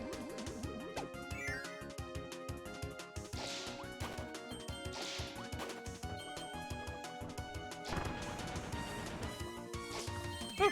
Thank God I caught that.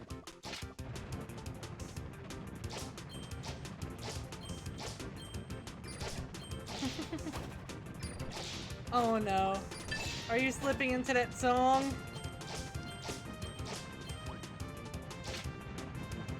I haven't had a chance to listen yet due to previously being indisposed of. Is it emo or is it screamo? Very important distinction.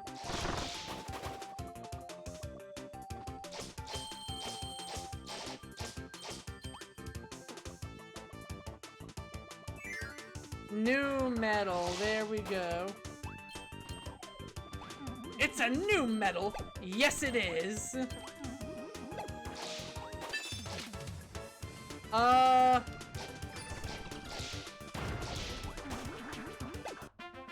Okay, we missed 1,000 coin, but I think we're fine.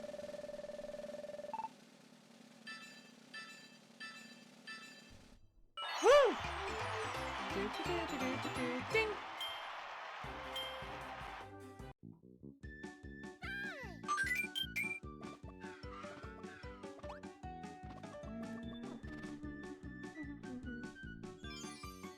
Ninja school? Master Splinter, I'm coming!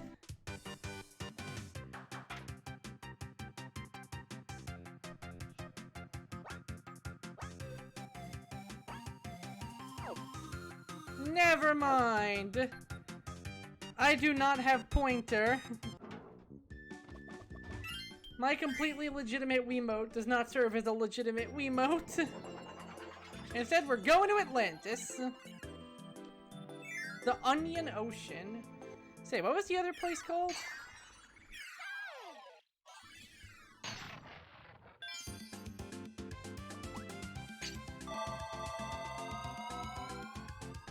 We've been to...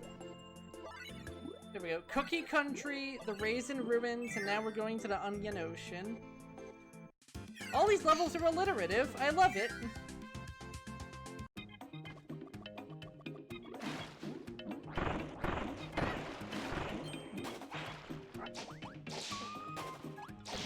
You know, I haven't been checking if the bosses have pause screen descriptions, but I think that's only for major bosses, right?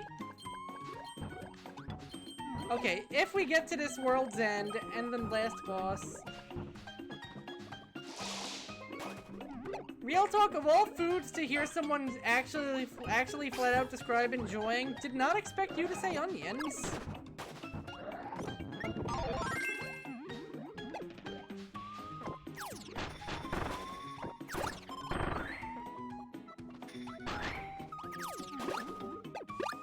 Kirby, get the banana. Potassium.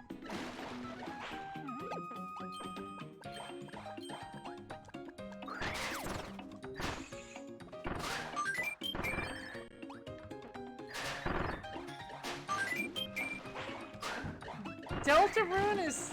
That makes sense, that makes sense. Deltarune is such an interesting series because I feel like it constantly lays dormant beneath the waves. Then a new game in the series comes in, and well, the new episode for the game comes out, and everyone remembers, oh yeah, Toby Fox is fucking hilarious.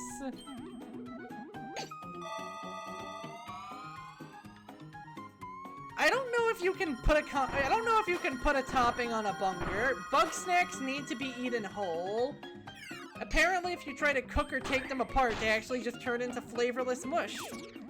Which, when you consider the truth about them, makes a terrifying amount of sense.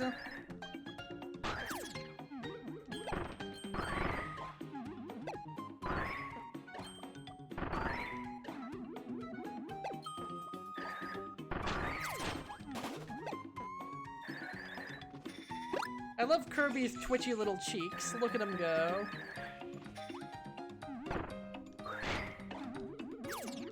Oh, Azure. To be so young. So naive.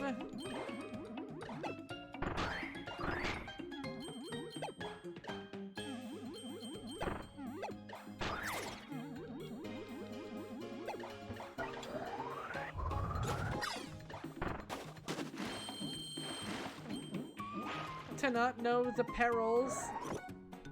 That's, oh, jeez. I thought my game crashed for a second. I thought Kirby hit a bad barracuda at a bad angle and the entire universe became die.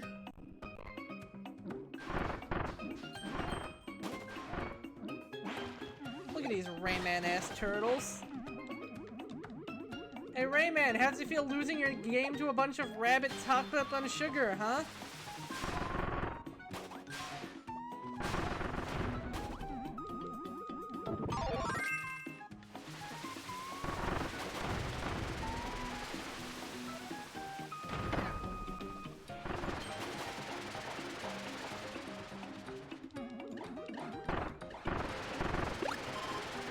And the Rayman 4 that was originally trailered and the Rayman Raving Rabbids we got, there has to be an interesting lesson in the history of game design in there. Because talk about a seismic shift in what a game wants to be.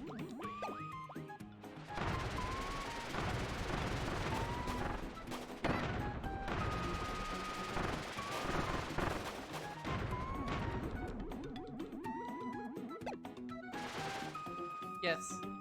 Crave the poppin' corn. Consume it, child. Consume it well. Or else it will consume you. Yay, floor ice cream. Just what the doctor ordered. A bee?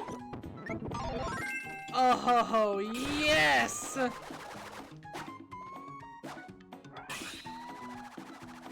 Ladies and gentlemen, we got Spear Kirby.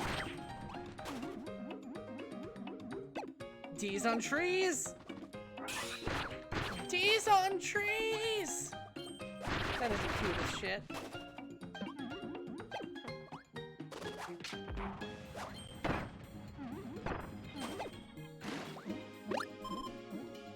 Pineapple.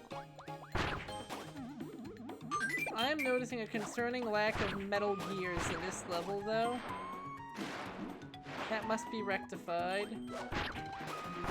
I feel like at this rate it's been so long that I have to have missed one, right?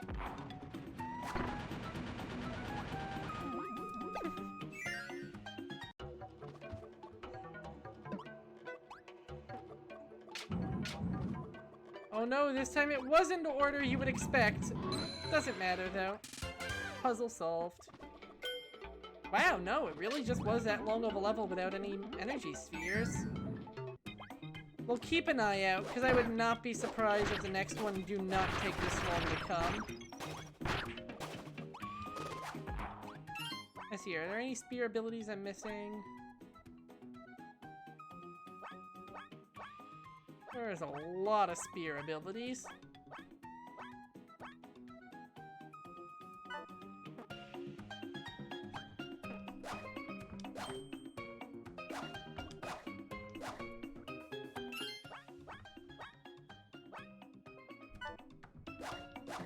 You can even do that!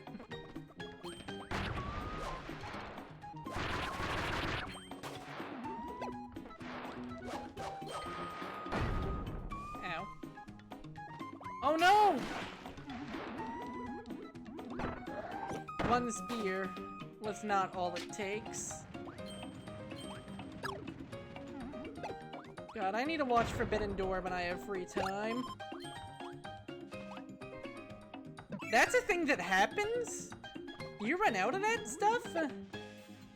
And how much of it you have? I figured you were always gonna have, like, a barrel of it at your disposal. Oh no! She forgore! And now we come to one of the more finicky super abilities, the Snowball.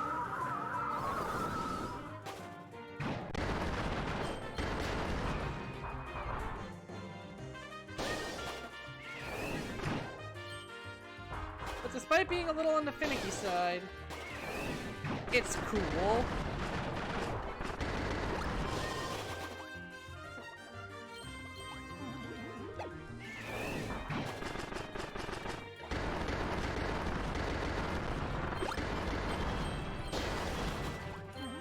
Damn, that's a lot of damage. But come on, game, you know what I'm really here for.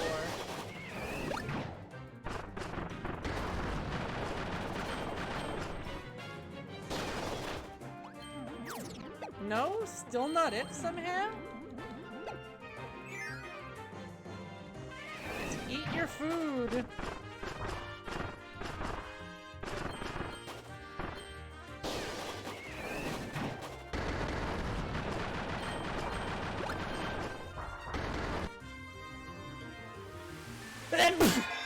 Thank you.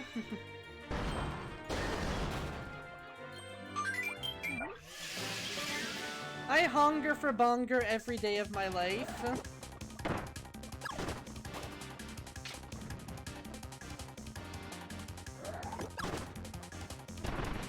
I feel like in another world where young horses knew just what the most popular bug snack was going to be, it'd be bunger that was all. I said bless you, not thank you. God.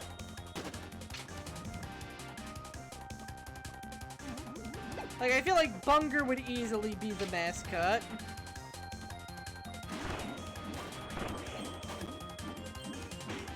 The Strabby is cute too. They did pick a good one. It's just that Bunger is an amazing one.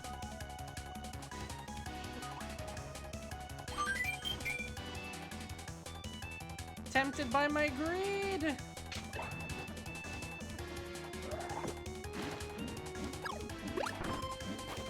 Ha! Circumvented.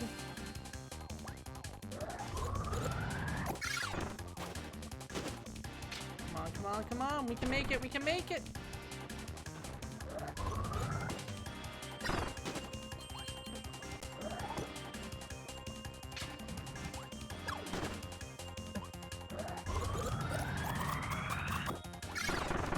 Also, Bugsnax really does have some of the most delightful character names ever. Not even just the first names, but the last names too. Troubleham, Giggle Funny, Face. And I'm amazed, despite literally being a bunch of nonsense, Cromdo Face really does sound like a perfect name for some sort of Muppet door-to-door salesman. You know, Riri, you're right. Audiences could not be pre-alerted to the majesty of Bunger. They needed to discover it in their own merits.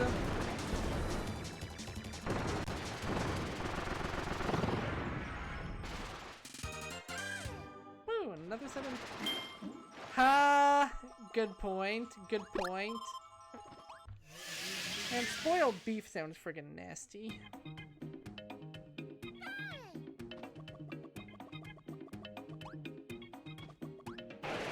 Now I kinda want beef tartare. Gosh dang it. How are you doing, Riri? And why is my nose so dang itch? If I was a website right now, I would be itch.io. Get it? Get it?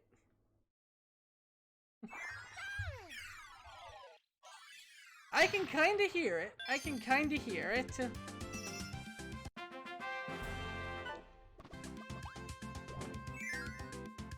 And if only my Wiimote functioned as a Wiimote. Oh no, oh no, oh no. Not a full underwater stage. Not a full underwater stage. Not after Kirby 64. You can't make me go back.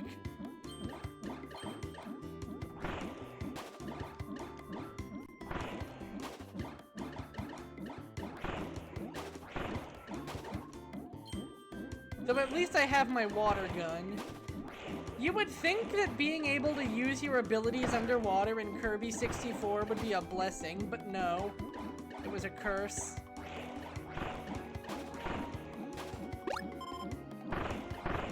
They all controlled so bad, it wasn't even worth it.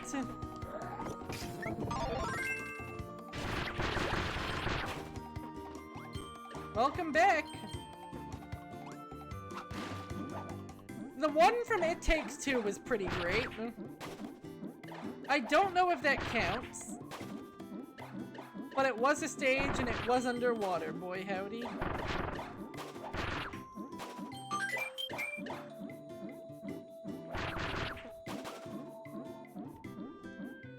It Takes Two in general was pretty good.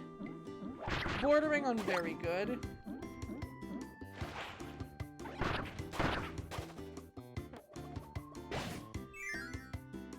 Like, it was a really good game.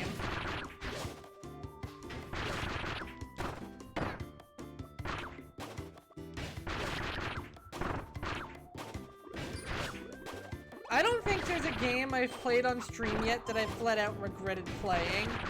That may change. I may have made an acquisition on Steam sale.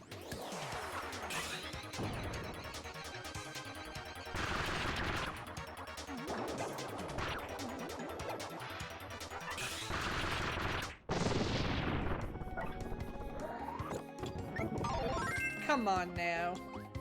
Are you really asking that question? You of all people?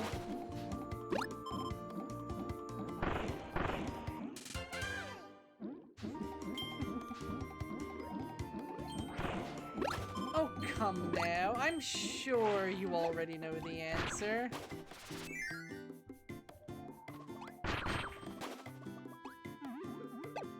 Why am I being so ominous about this?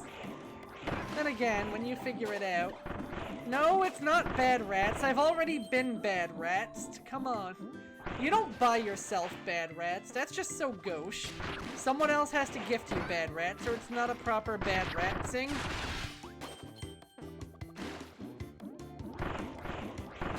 I do love how these barracudas look so much more realistic than any other enemy. You get a bunch of Kirby Scrimblos, and then you get some regular cartoony fish walking right out of Donkey Kong Country.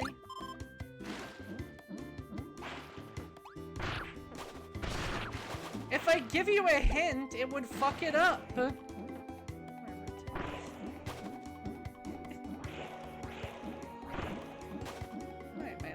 games.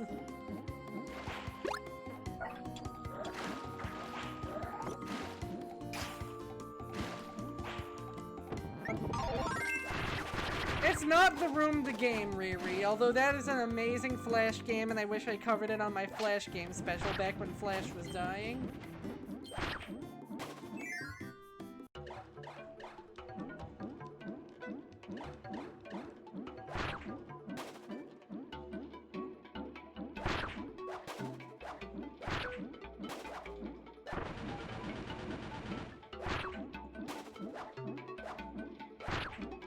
Well, I guarantee you already know which game I'm thinking of.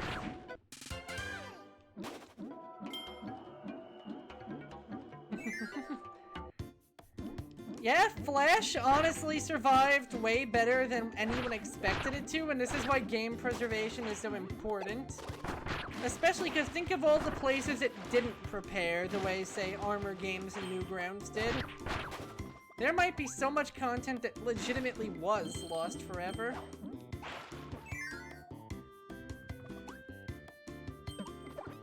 You're gonna feel really silly when I say the identity of this game and you already know. I've only spent a long time talking about it.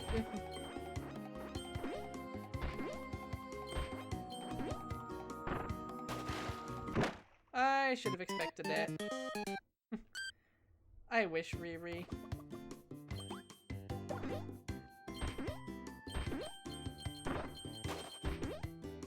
Any other guessers? Dawn, jump off. Step right up to the plate. Take a guess. Make a wish. Shitty games that I am inordinately interested in. Come on, come on. This one's a gimme. This one is a gimme.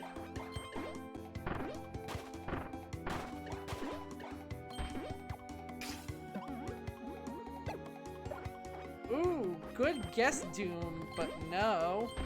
Oh, Riri's coming up with a second guess. You know, I find it Ooh, Hunt Down to Freeman is so bad! I didn't even think of that one! The fact that I didn't think about it means it isn't the right answer, but dear God, what a power guess!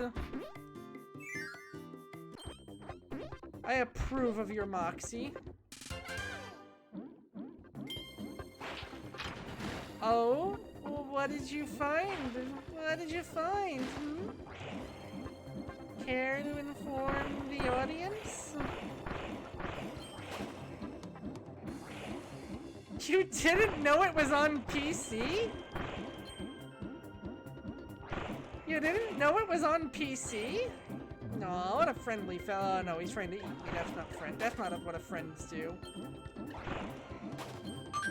Well, if you're so confident in what you found, why don't you inform everyone of your discovery? Nice try, Doom. That would be a good one, but no. I am not paying money for that crap.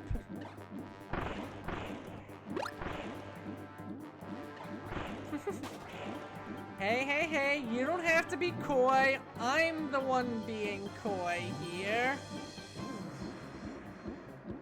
I swear. The most mismatched reaction since Mikhail the Morbid. No, Riri, the Just Dance games do have merit. Yep! Balan Wonderworld. On sale for $12. Now, don't get your hopes up, you thousand screaming Balan maniacs. Because I have a lot of backlog to get through. After all, after I finish Bug Snacks, which I actually finished, huh? I have Titanfall 2 to start. And after Titanfall 2 is finished, I'm gonna have Digimon Survive. But until Digimon Survive comes out, maybe I'll have some time to clown around. How bad could it be, really? I already know the answer. Incredibly bad.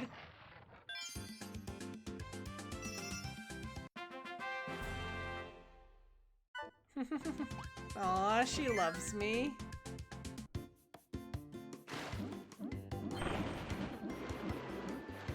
She really cares that much about my well-being.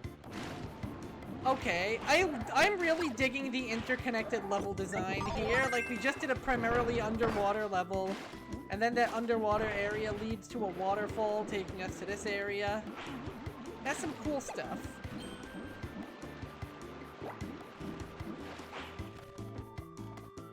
How bad me be, says Tumblr's favorite sexy green man.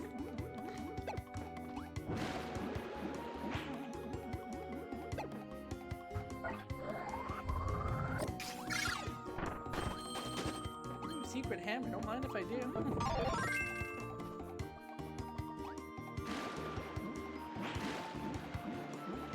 I mean, you don't spend as much time together with someone as we spent as like, you know, well, everything, and not be on the same brain length. Come on. Oh yeah, I'm hyped for Titanfall 2, and it being a little bite-sized game means that it's perfect for the pre-Digimon Survive lull period. Because I have about exactly 1 month. I want my hammy back. I'm probably actually not gonna start bailing at that time, actually. Just because I do have one other really quick game I want to do if I have time after Titanfall's campaign. And I'm gonna say, that's not a bad game, but it is a cursed game.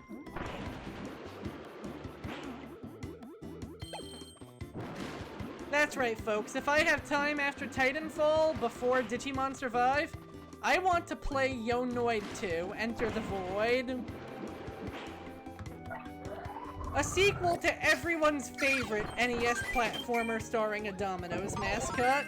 Now in fully 3D with analog dabbing.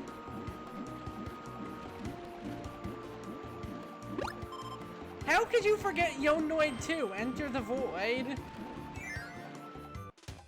Analog dabbing. The harder you hold down the button, the more the Noid dabs.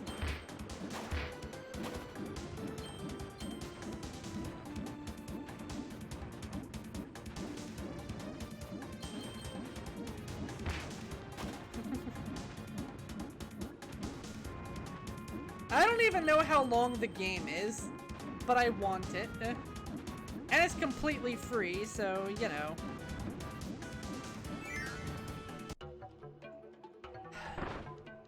Why do I have the incredibly cursed compulsion to order Domino's when I play that game? That is the worst gimmick stream idea I have ever had. Why am I like this?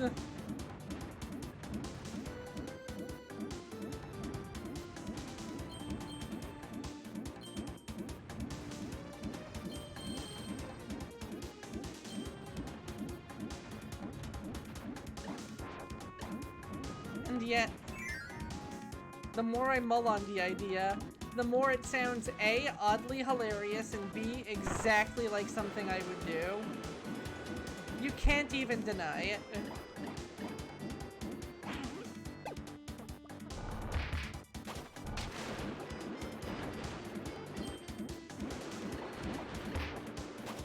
Oh good, we're on the right path. Oh my god, Riri, that's cursed! That's so cursed! No bitches? No spears?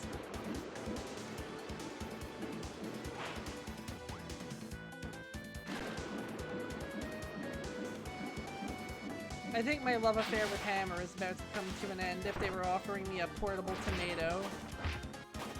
That usually means some form of mini-boss. Or not. Huh. Oh, or yes.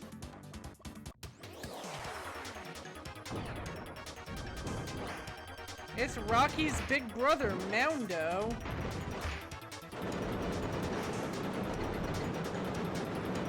Also, Hammer has an iframe generating ability now. God help the bosses, for I shall have no mercy for them. And because Rock has all the same properties of Hammer, I don't even have to worry about replacing my ability. I do not think that I don't think Hammer has the property of Rock I needed there. I probably fucked up.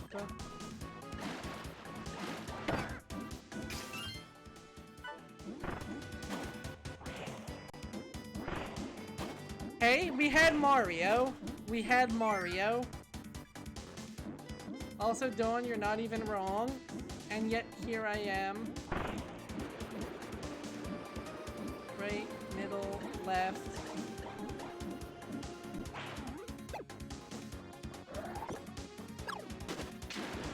Let's try middle. Wow, my intuition is on fire lately. My intuition is not on fire lately.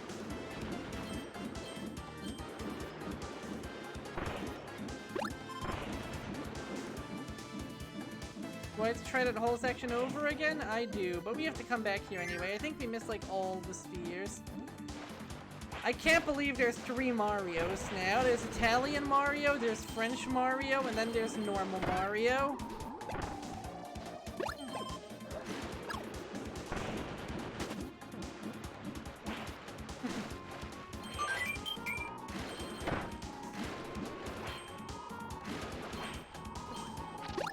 Wow, my eyes are literally blurring trying to keep up with that.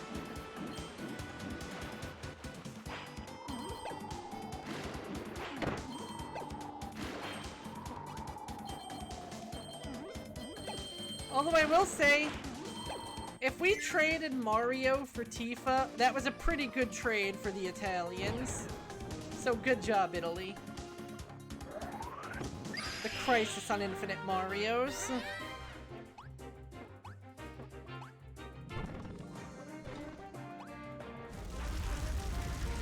Oh, I can't hurt them when their mouths are closed, I think.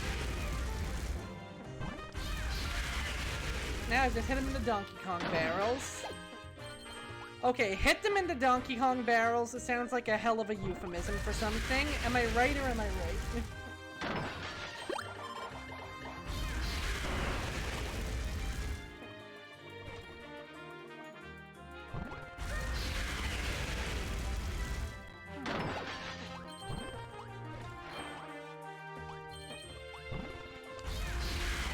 I wouldn't be surprised if we did still have a general E3 Direct for Nintendo, but that might be the copium talking.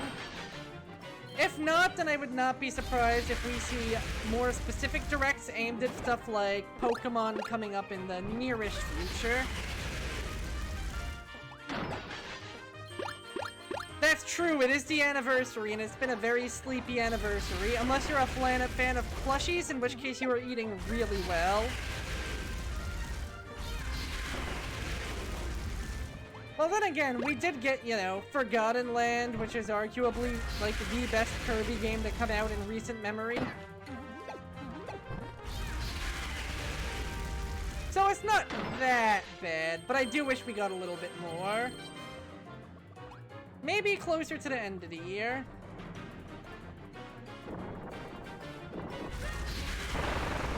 Big Octo! I think I cooked this man.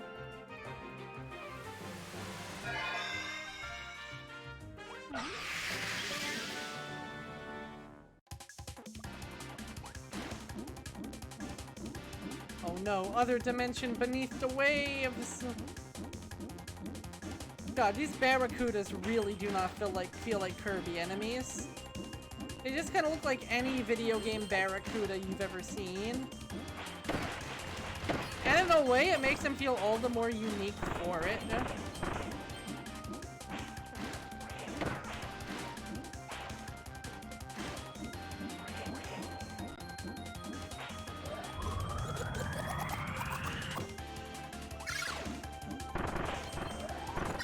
That is definitely a hot take. What would you put in that position?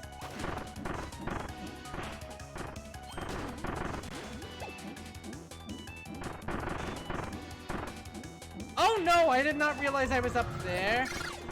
Because, I mean, compared to Star Allies, I would easily give it the W. I think you mean takoyaki. Takodachis are friends. Takoyakis are food.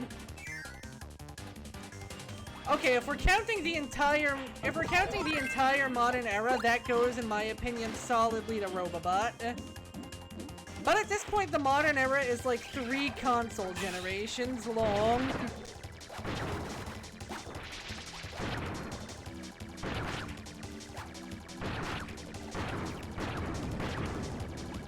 It definitely gets too much hate. It launched with a weak first impression.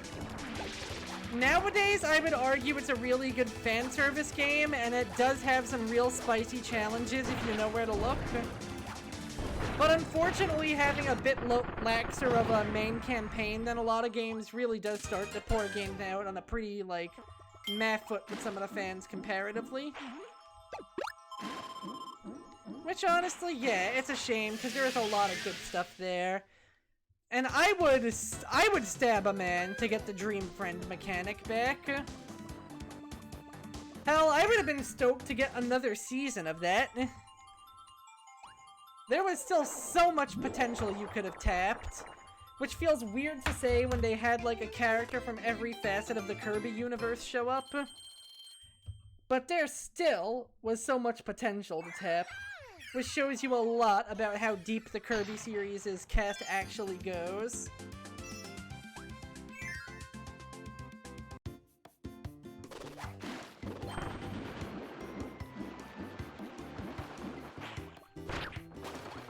Honestly, I just feel like it offered less opportunities to get creative with the puzzle solving. Like, a lot of the puzzles none of the puzzles in Kirby games are, like, that hardcore. But Star Allies did feel a little bit easier than some of the other 3D ones as well.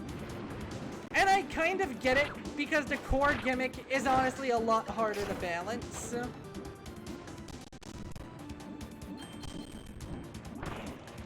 Like, you can do a lot of fancy stuff with, say, the Robobot. Because the Robobot is an element you have control over, and it only has a handful of abilities that still control very similarly to the rest of the game. But the friend mechanic, is inherently a lot harder too, actually. Okay, how do I know which direction this goes in? So I know that it's left, left, right, left, up, right. Is it based on where the enemies are roaming that represents a switch? It does, but in this case I did not want to switch, it looks like. God, I wish it was easier to identify how this part worked. Yeah, the fact that the friend mechanic requires coordinating 3 AI teammates, and their AI is a lot better than it is in other Kirby games. They could have done a little bit more on difficulty scaling, like maybe making the boss's HP scale a little bit more aggressively with how many friends you have.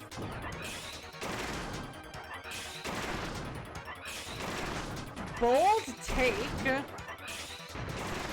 I would say the mini-gamey bits I wasn't so big on, but I would say the concept of having the friends around was a really solid gimmick, even if I didn't like it as much as the Robobot in practice. I just mean more the part where you have all those friends does get really tricky to balance without either the game magically solving everything for you, or it being really hard to get them to do anything. And I'm glad they erred on the side of really smart and loyal AI, because otherwise you get amazing mirror. I still have the scars. Okay. Middle. Right. Middle. Left. Middle. Right. I think we go right in this one. Not the sub-games, I mean more stuff like the friend train, the friend bridge, the friend wheel. The friend bridge in particular, unfortunately, got kind of repetitive fast. The friend train was great, though, if only for the name alone.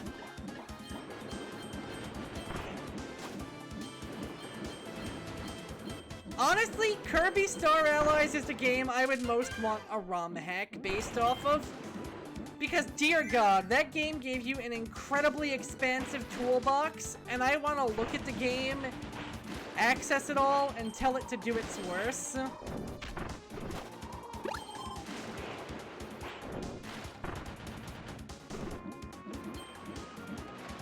And we did kind of get that with Heroes in Another Dimension, which was a really cool mode.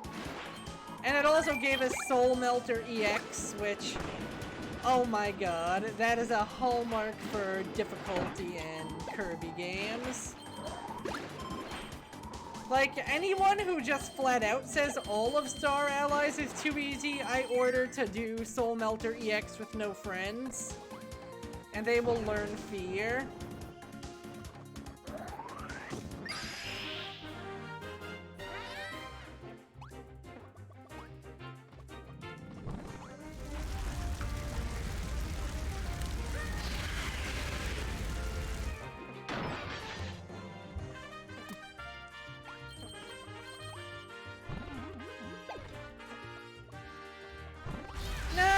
That games offer options like that.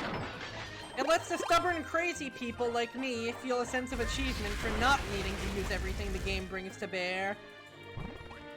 While also, you know, reminding people that yes, it is okay to just play the dang game as intended. You don't have to be a crazy person.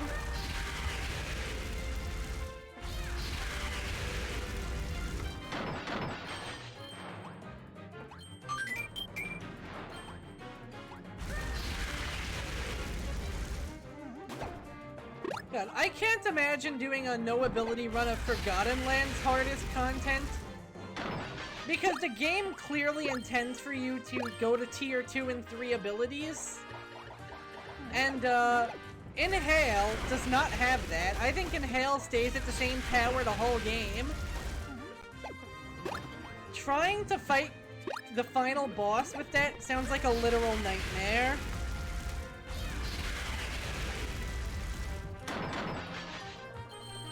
But again, the fact that you could do that, or you could grab the secret ability, stack on every power-up, upgrade it to its fullest. It's pathways. It does a game well to have those.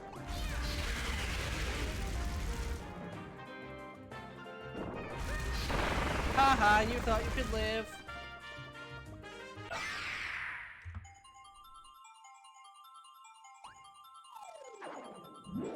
I'm sorry, do I have 41 lives?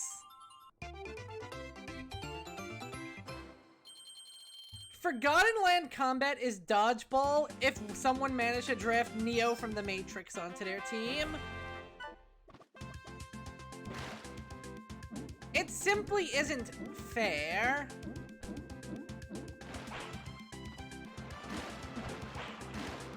Clam. God, the dodge really does have such far reach on it. Like, look at the dodge in... I don't think this game has a dodge. I don't think that comes until the 3DS games. But either way, the dodge in those games is the world's shittiest little spin. Then come Forgotten Land, and Kirby's doing it like a completely naked Dark Souls player. Flinging himself across the battlefield with reckless abandon, out of harm's way in its entirety. Can I air dodge in this? Well, I'm gonna need there to be some air first.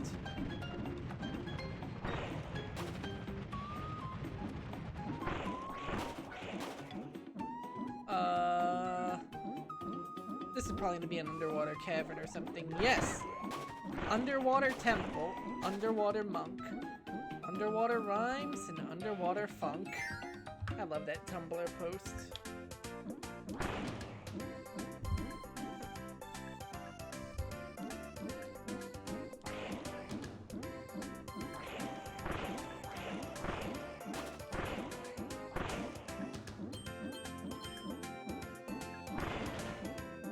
a weirdly charming song.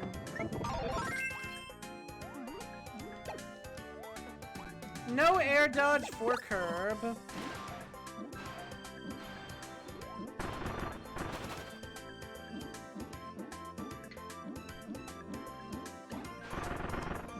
Unless, of course, I'm missing a control, which is a very valid possibility.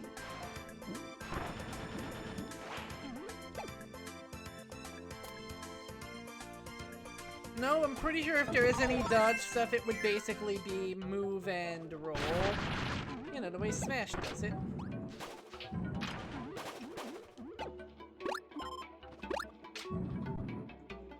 Yeet! Oh, yeet.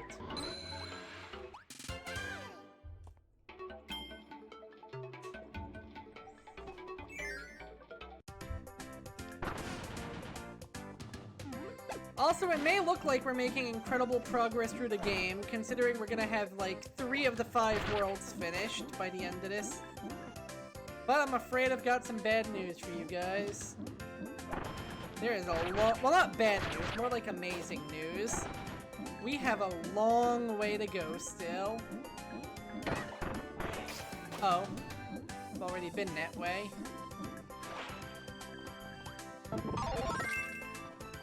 I would not be surprised if this is the Kirby game we spend the longest on, for a few reasons. One, this is the only full-fledged console release in the set we have. Planet, Robobot, and Triple Deluxe, much as I love them, tiny bit shorter. Not by a long shot, but by a little bit. Second, this game does have a sadly Nightmare in Dreamland style extra mode where it makes minor changes at best, and otherwise just game harder. Health less. I do want to complete it so we can do this game's true arena. So we basically have the same campaign twice, but harder. But you know what? I get to do it for one of my favorite games. I make the rule. I'm the giant rat who makes all the rules here.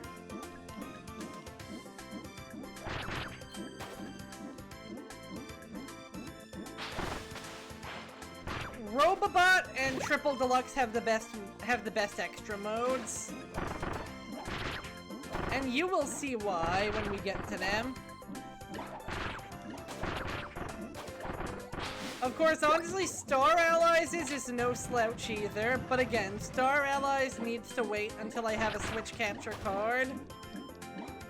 If I do get one, I'm hoping to do it in November, around when the new Pokemon games release.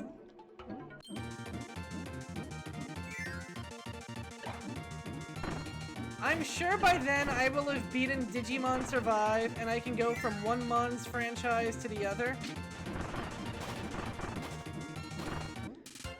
Then again, Digimon Survive is a freaking strategy RPG with 3 routes, so we may be there for a while.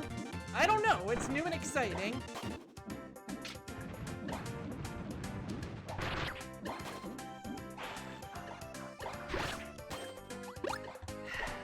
No, I'm not going to do a gimmick where I insist I'm a Digimon kid during a Digimon playthrough and a Pokemon kid during a Pokemon playthrough. But that would be hilarious. Man, guys, Pokemon's for babies and dweebs, I say. This one has guns in it. As I know damn well that Pokemon is on my schedule for literally the next day. That would be such a mindfuck for people. Star Allies is the best extra mode in terms of we want to make something that's just really fun and replayable. It's a very Switch game mindset, if that makes any sense. Because I feel like a lot of early Nintendo Switch games were designed to be played in very bite-sized pieces. You have Thing. You have a lot of Thing. Thing is fairly quick, easy, and convenient to do. You can knock it out on the bus stop because this is a portable console. That felt like the Nintendo design philosophy for the Switch for the longest time.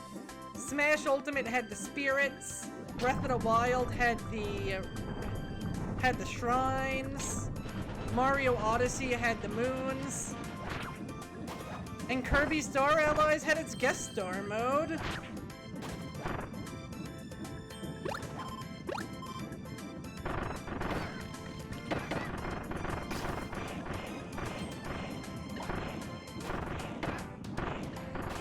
I don't know how close I fucked up. I don't think I can die my way out of this one. We're gonna have to come back to this section.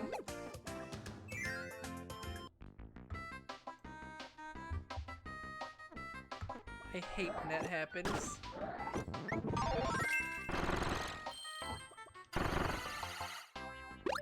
Yeah, honestly, it's a design philosophy about the Switch that I kinda miss.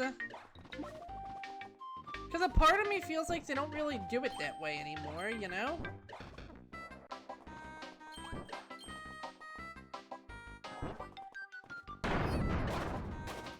Oh, did I fuck up? I fucked up. Okay, so that's 2 that we probably missed so far. Wait, that was probably just a test run. This is the real deal.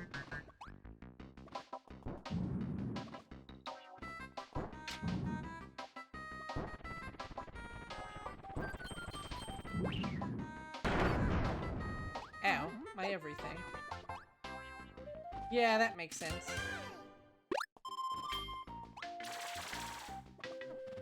I mean, Switch games didn't really come out even during the heyday of the Switch, if I'm being fully honest. I feel like we got a few of them, and I feel like when we did, they were usually good. But I feel like most of the time we either get barely functional third-party ports slash second-party imports, or we get, well, Wii U releases. Like, at least people are finally acknowledging that the Wii U actually had a good library. It's just a shame that it was stuck to the Wii U, a console with a stand that gave it the ability to feel incredibly forgettable and mediocre. That's right, I am implying that the Wii U is an enemy stand.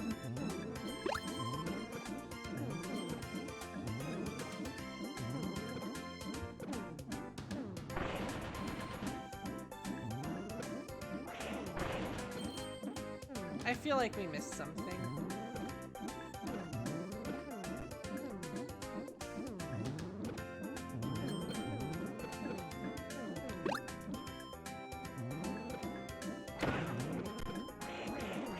Oh, I literally need an ability to clear this. Let's see if I can grab one.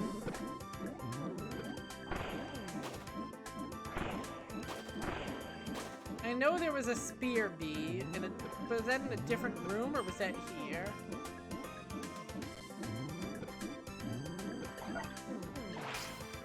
I'm curious, Doom. Hit me with your drop your philosophy on me.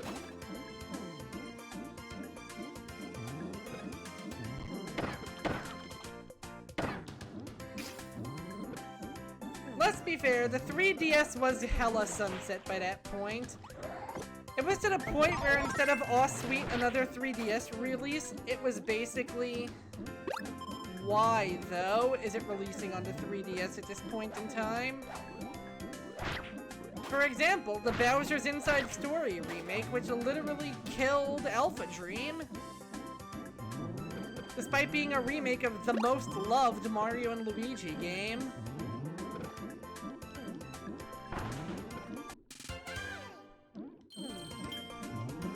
What, they thought the show was just cancelled, or they just thought the penultimate season was the finale? Because that is still pretty hilarious. Honestly, hot take.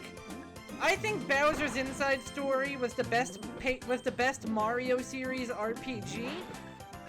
But I think Superstar Saga was the best Mario and Luigi game.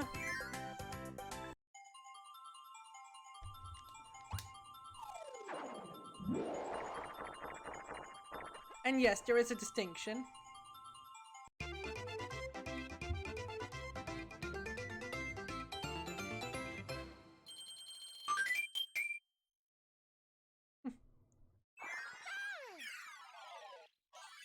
I mean, I would count Hyrule Warriors if it actually ran.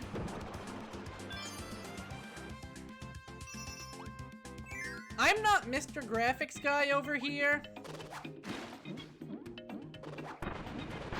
But the fact that so many Switch games have a problem with the whole basic functioning thing is kind of disheartening.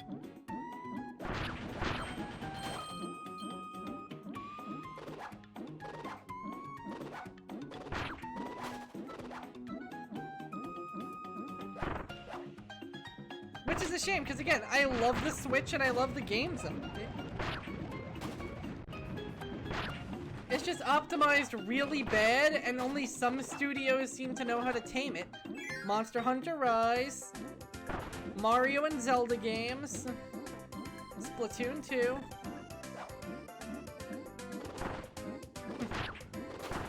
I will count Mario Bowser's a Furry because the Bowser's a Furry mode does add a metric fuck ton of content.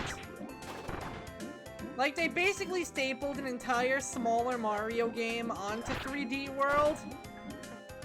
And it was a lot more effective than when they did that for the Mario and Luigi games. I love how Riri is already counting Splatoon 3. But let's be honest, it's hard to imagine if they could fuck it up, considering it's basically more Splatoon seems to be all they gotta do to get an easy layup win. And you know what? The Switch could use an easy layup win. After Breath of the Wild has been, like, kidnapped by ninjas or some shit. I hear Fire Emblem Three Houses, Three Hopes is also really good. And honestly, with how much of a hand Koei Tecmo seems to have in the development of the Mario and Luigi, the Paper Mario games lately, hey, I wouldn't be surprised if we had more Fire Emblem Warriors style games.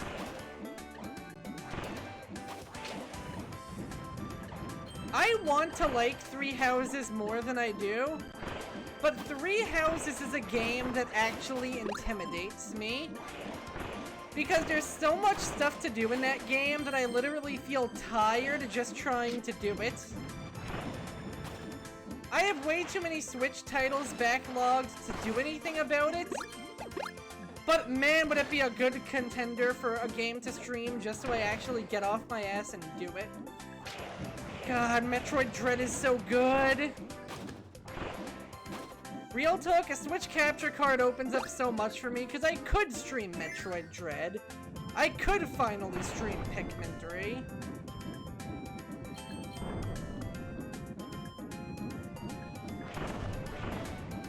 In fact, I feel like I would have so many options that PC streaming would actually end up taking a backseat as a result.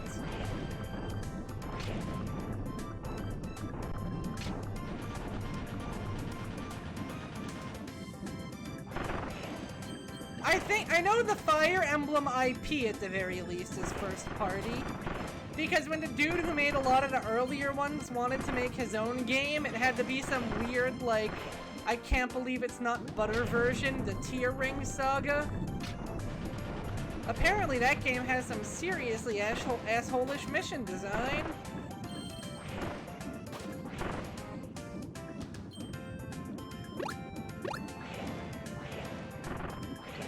But I know the developer is Insys, and at least for Three Houses they also had Koei Tecmo doing a lot of work on it. I think it's first-party IP, second-party developer, but I'm not 100% sure. It's basically on the same level as Pokemon, I feel. You're not seeing Pokemon off of a Nintendo console. You're not seeing Fire Emblem off of a Nintendo console. For all intents and purposes, that's the part that matters.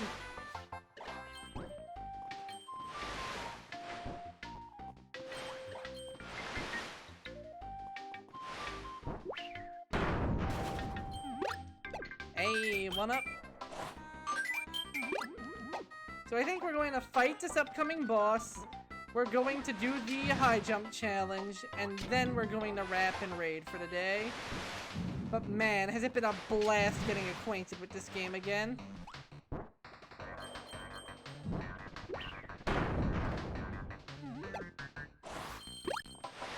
And I am very, very excited to see if I remember how to do the true arena in this one good.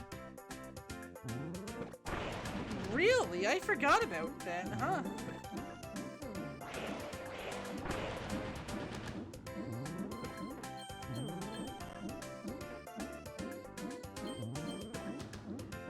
Honestly, I'm trying to think what all the legalese definition-wise is between first and second party.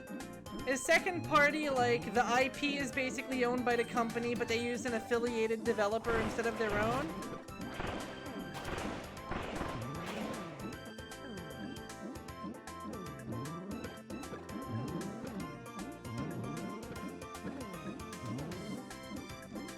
And then we get the real elephant in the room, or should I say, the rabbit in the room. What party is Mario and Rabbids Kingdom Royale? It's not developed by Nintendo, so it can't be first party. And Ubisoft is not an affiliated developer of Nintendo. Like, Nintendo has no sway over them. They have no direct control over them. So it can't be a second party. So is it just a third-party Mario game? Because that feels weird to imagine. You know, Riri, that is an eloquent way of describing it. Nice job. Anyway, we found my favorite enemy from this game. It's time for my least favorite. And I'm going to check to see if the bosses have pause screen descriptions. Here comes Fatty Puffer.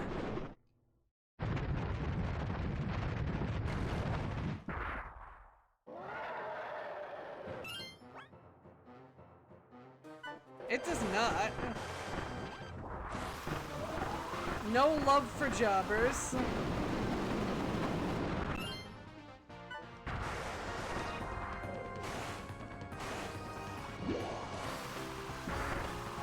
That makes sense. At the very least, the IP is unquestionably first party. Under no planet is Mario ever not going to be a first party IP.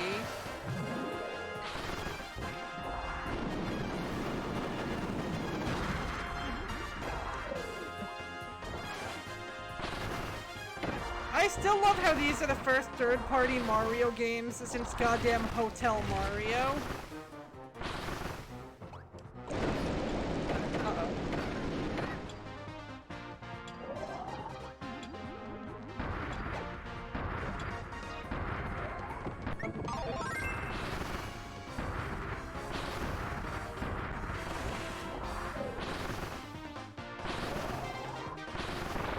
Boom! Got him.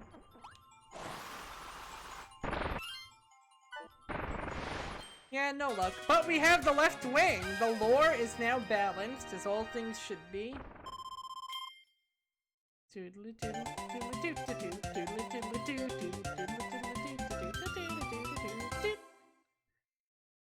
How does he have such smooth moves?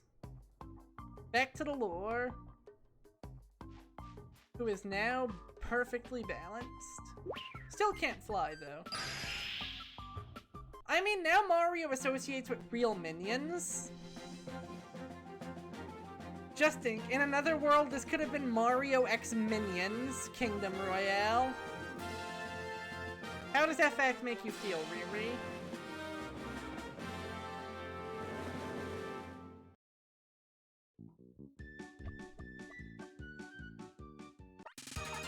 Welcome back, Kirby!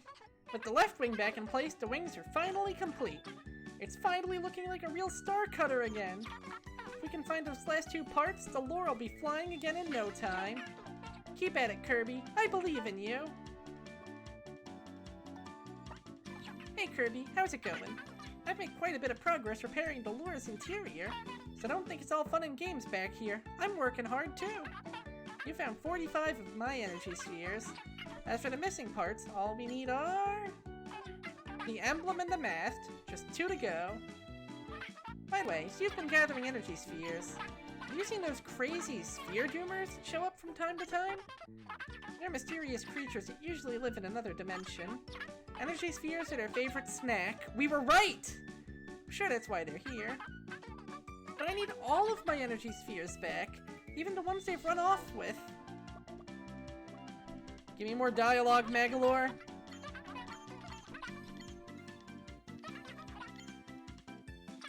I've traveled a lot in my time, but your planet really is something else.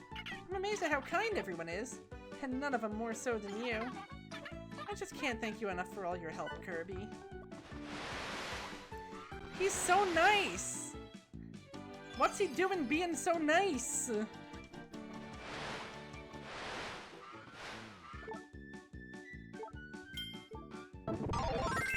Time for high jump. We can maneuver with the arrow keys, we can jump in midair, and a rocket dive gets us down quickly.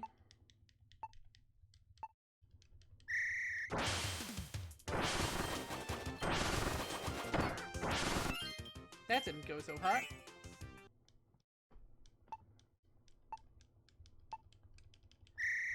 Second verse, same as the first.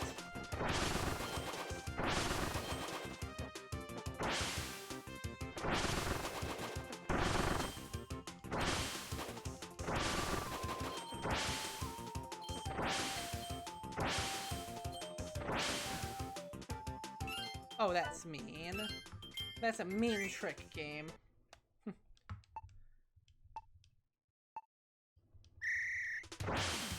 How do you sleep at night? By repeatedly flinging yourself into bricks and little flying mans?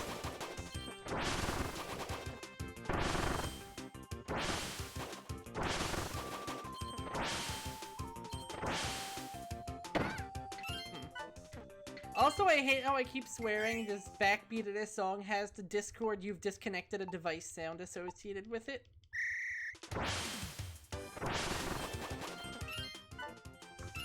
We missed a lot of those, wow. Oh, you sleep at night by associating the Mario movie as a third-party product. I hate that you're not even wrong.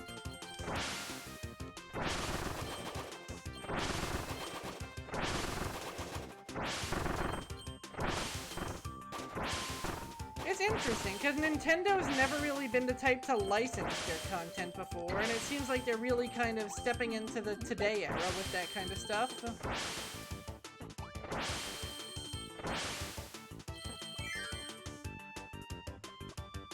Hotel Mario the movie. No.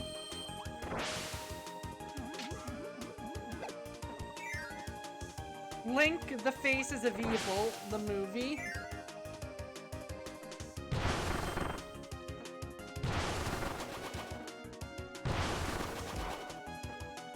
Finally, everyone's favorite icon, Morshu, hits the big screen.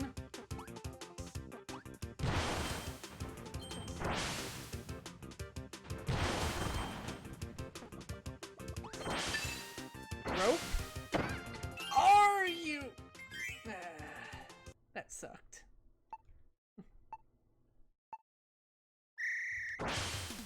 Rope. Lamp oil. Bombs? You want it? It's yours, my friend. But only if you join the Avengers Initiative.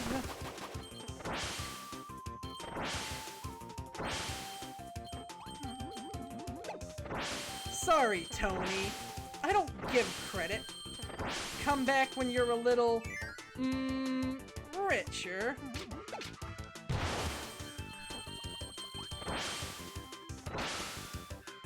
God, those YouTube poops were literally formative experiences for me.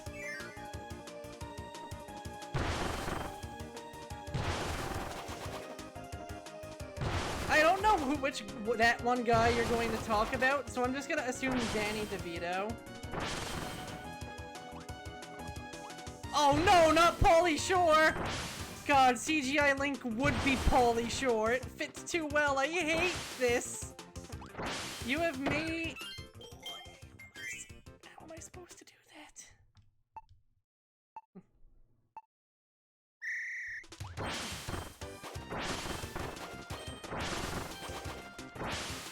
Because unlike some abilities, you can't shotgun this one down so fast that your iframes persist. I gotta, like, steer away from them. Oh, that run just went bad. God. I still can't believe I watched that entire Pinocchio movie.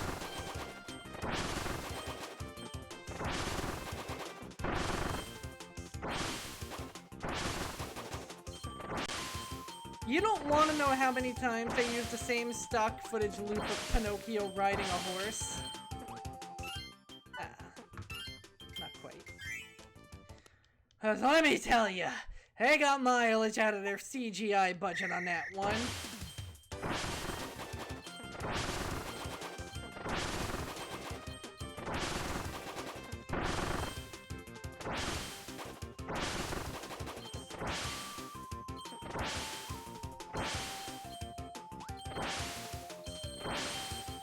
Although I still think the fact that his nose doesn't even grow is just fucking funny.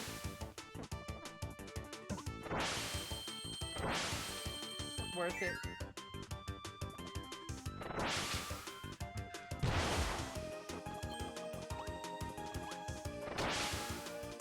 Because I could. Okay, something's not quite working. No, his nose doesn't even grow. The movie explicitly says, oh, that's just fake nonsense. This is the real story of Pinocchio. There's no growing noses in this one. That'd be silly. Now a wooden boy, a talking horse, just some random anthropomorphic cat and fox that, to give credit, are very recurring characters in the Pinocchio mythos. No, those are totally legitimate things to think. But a nose that grows, nope, just don't make sense.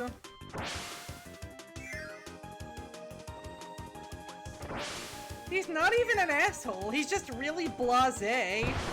I wanna see the whole world. I've seen a pretty girl, she is my world.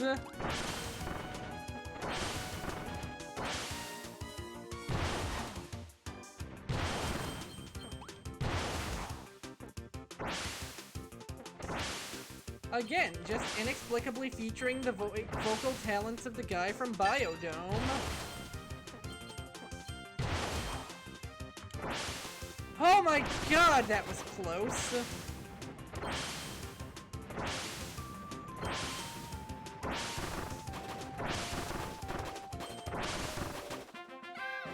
Let's see if this gets me the gold.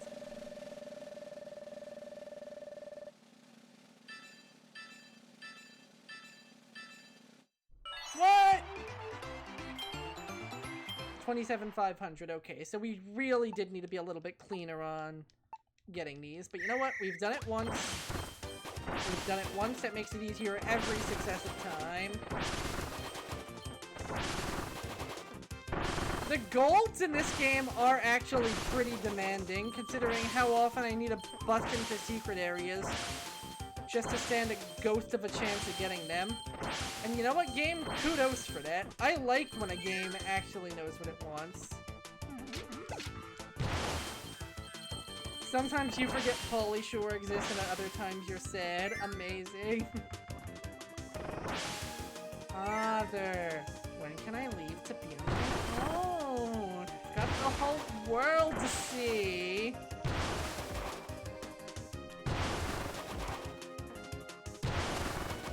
And then they get Tom Kenny, SpongeBob himself, playing the horse, not the horse, but Geppetto. They have this whole subplot about, like, a detective.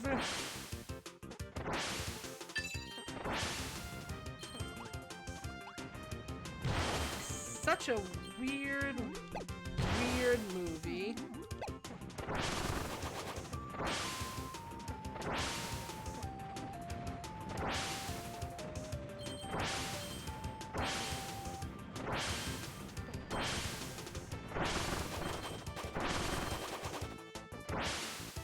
Aha! Nah! Yeah, he was Geppetto. He was Pinocchio's dad.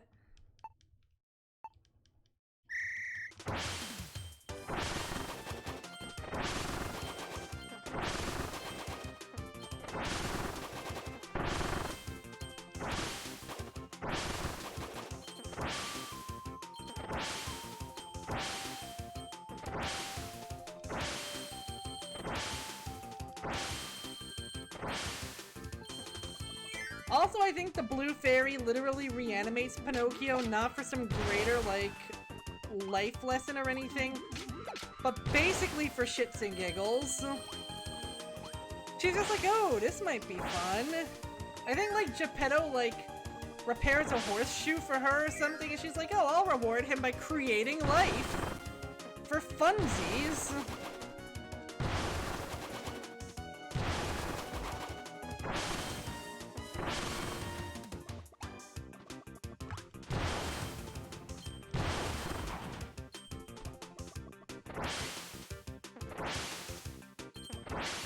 To go shopping, duh.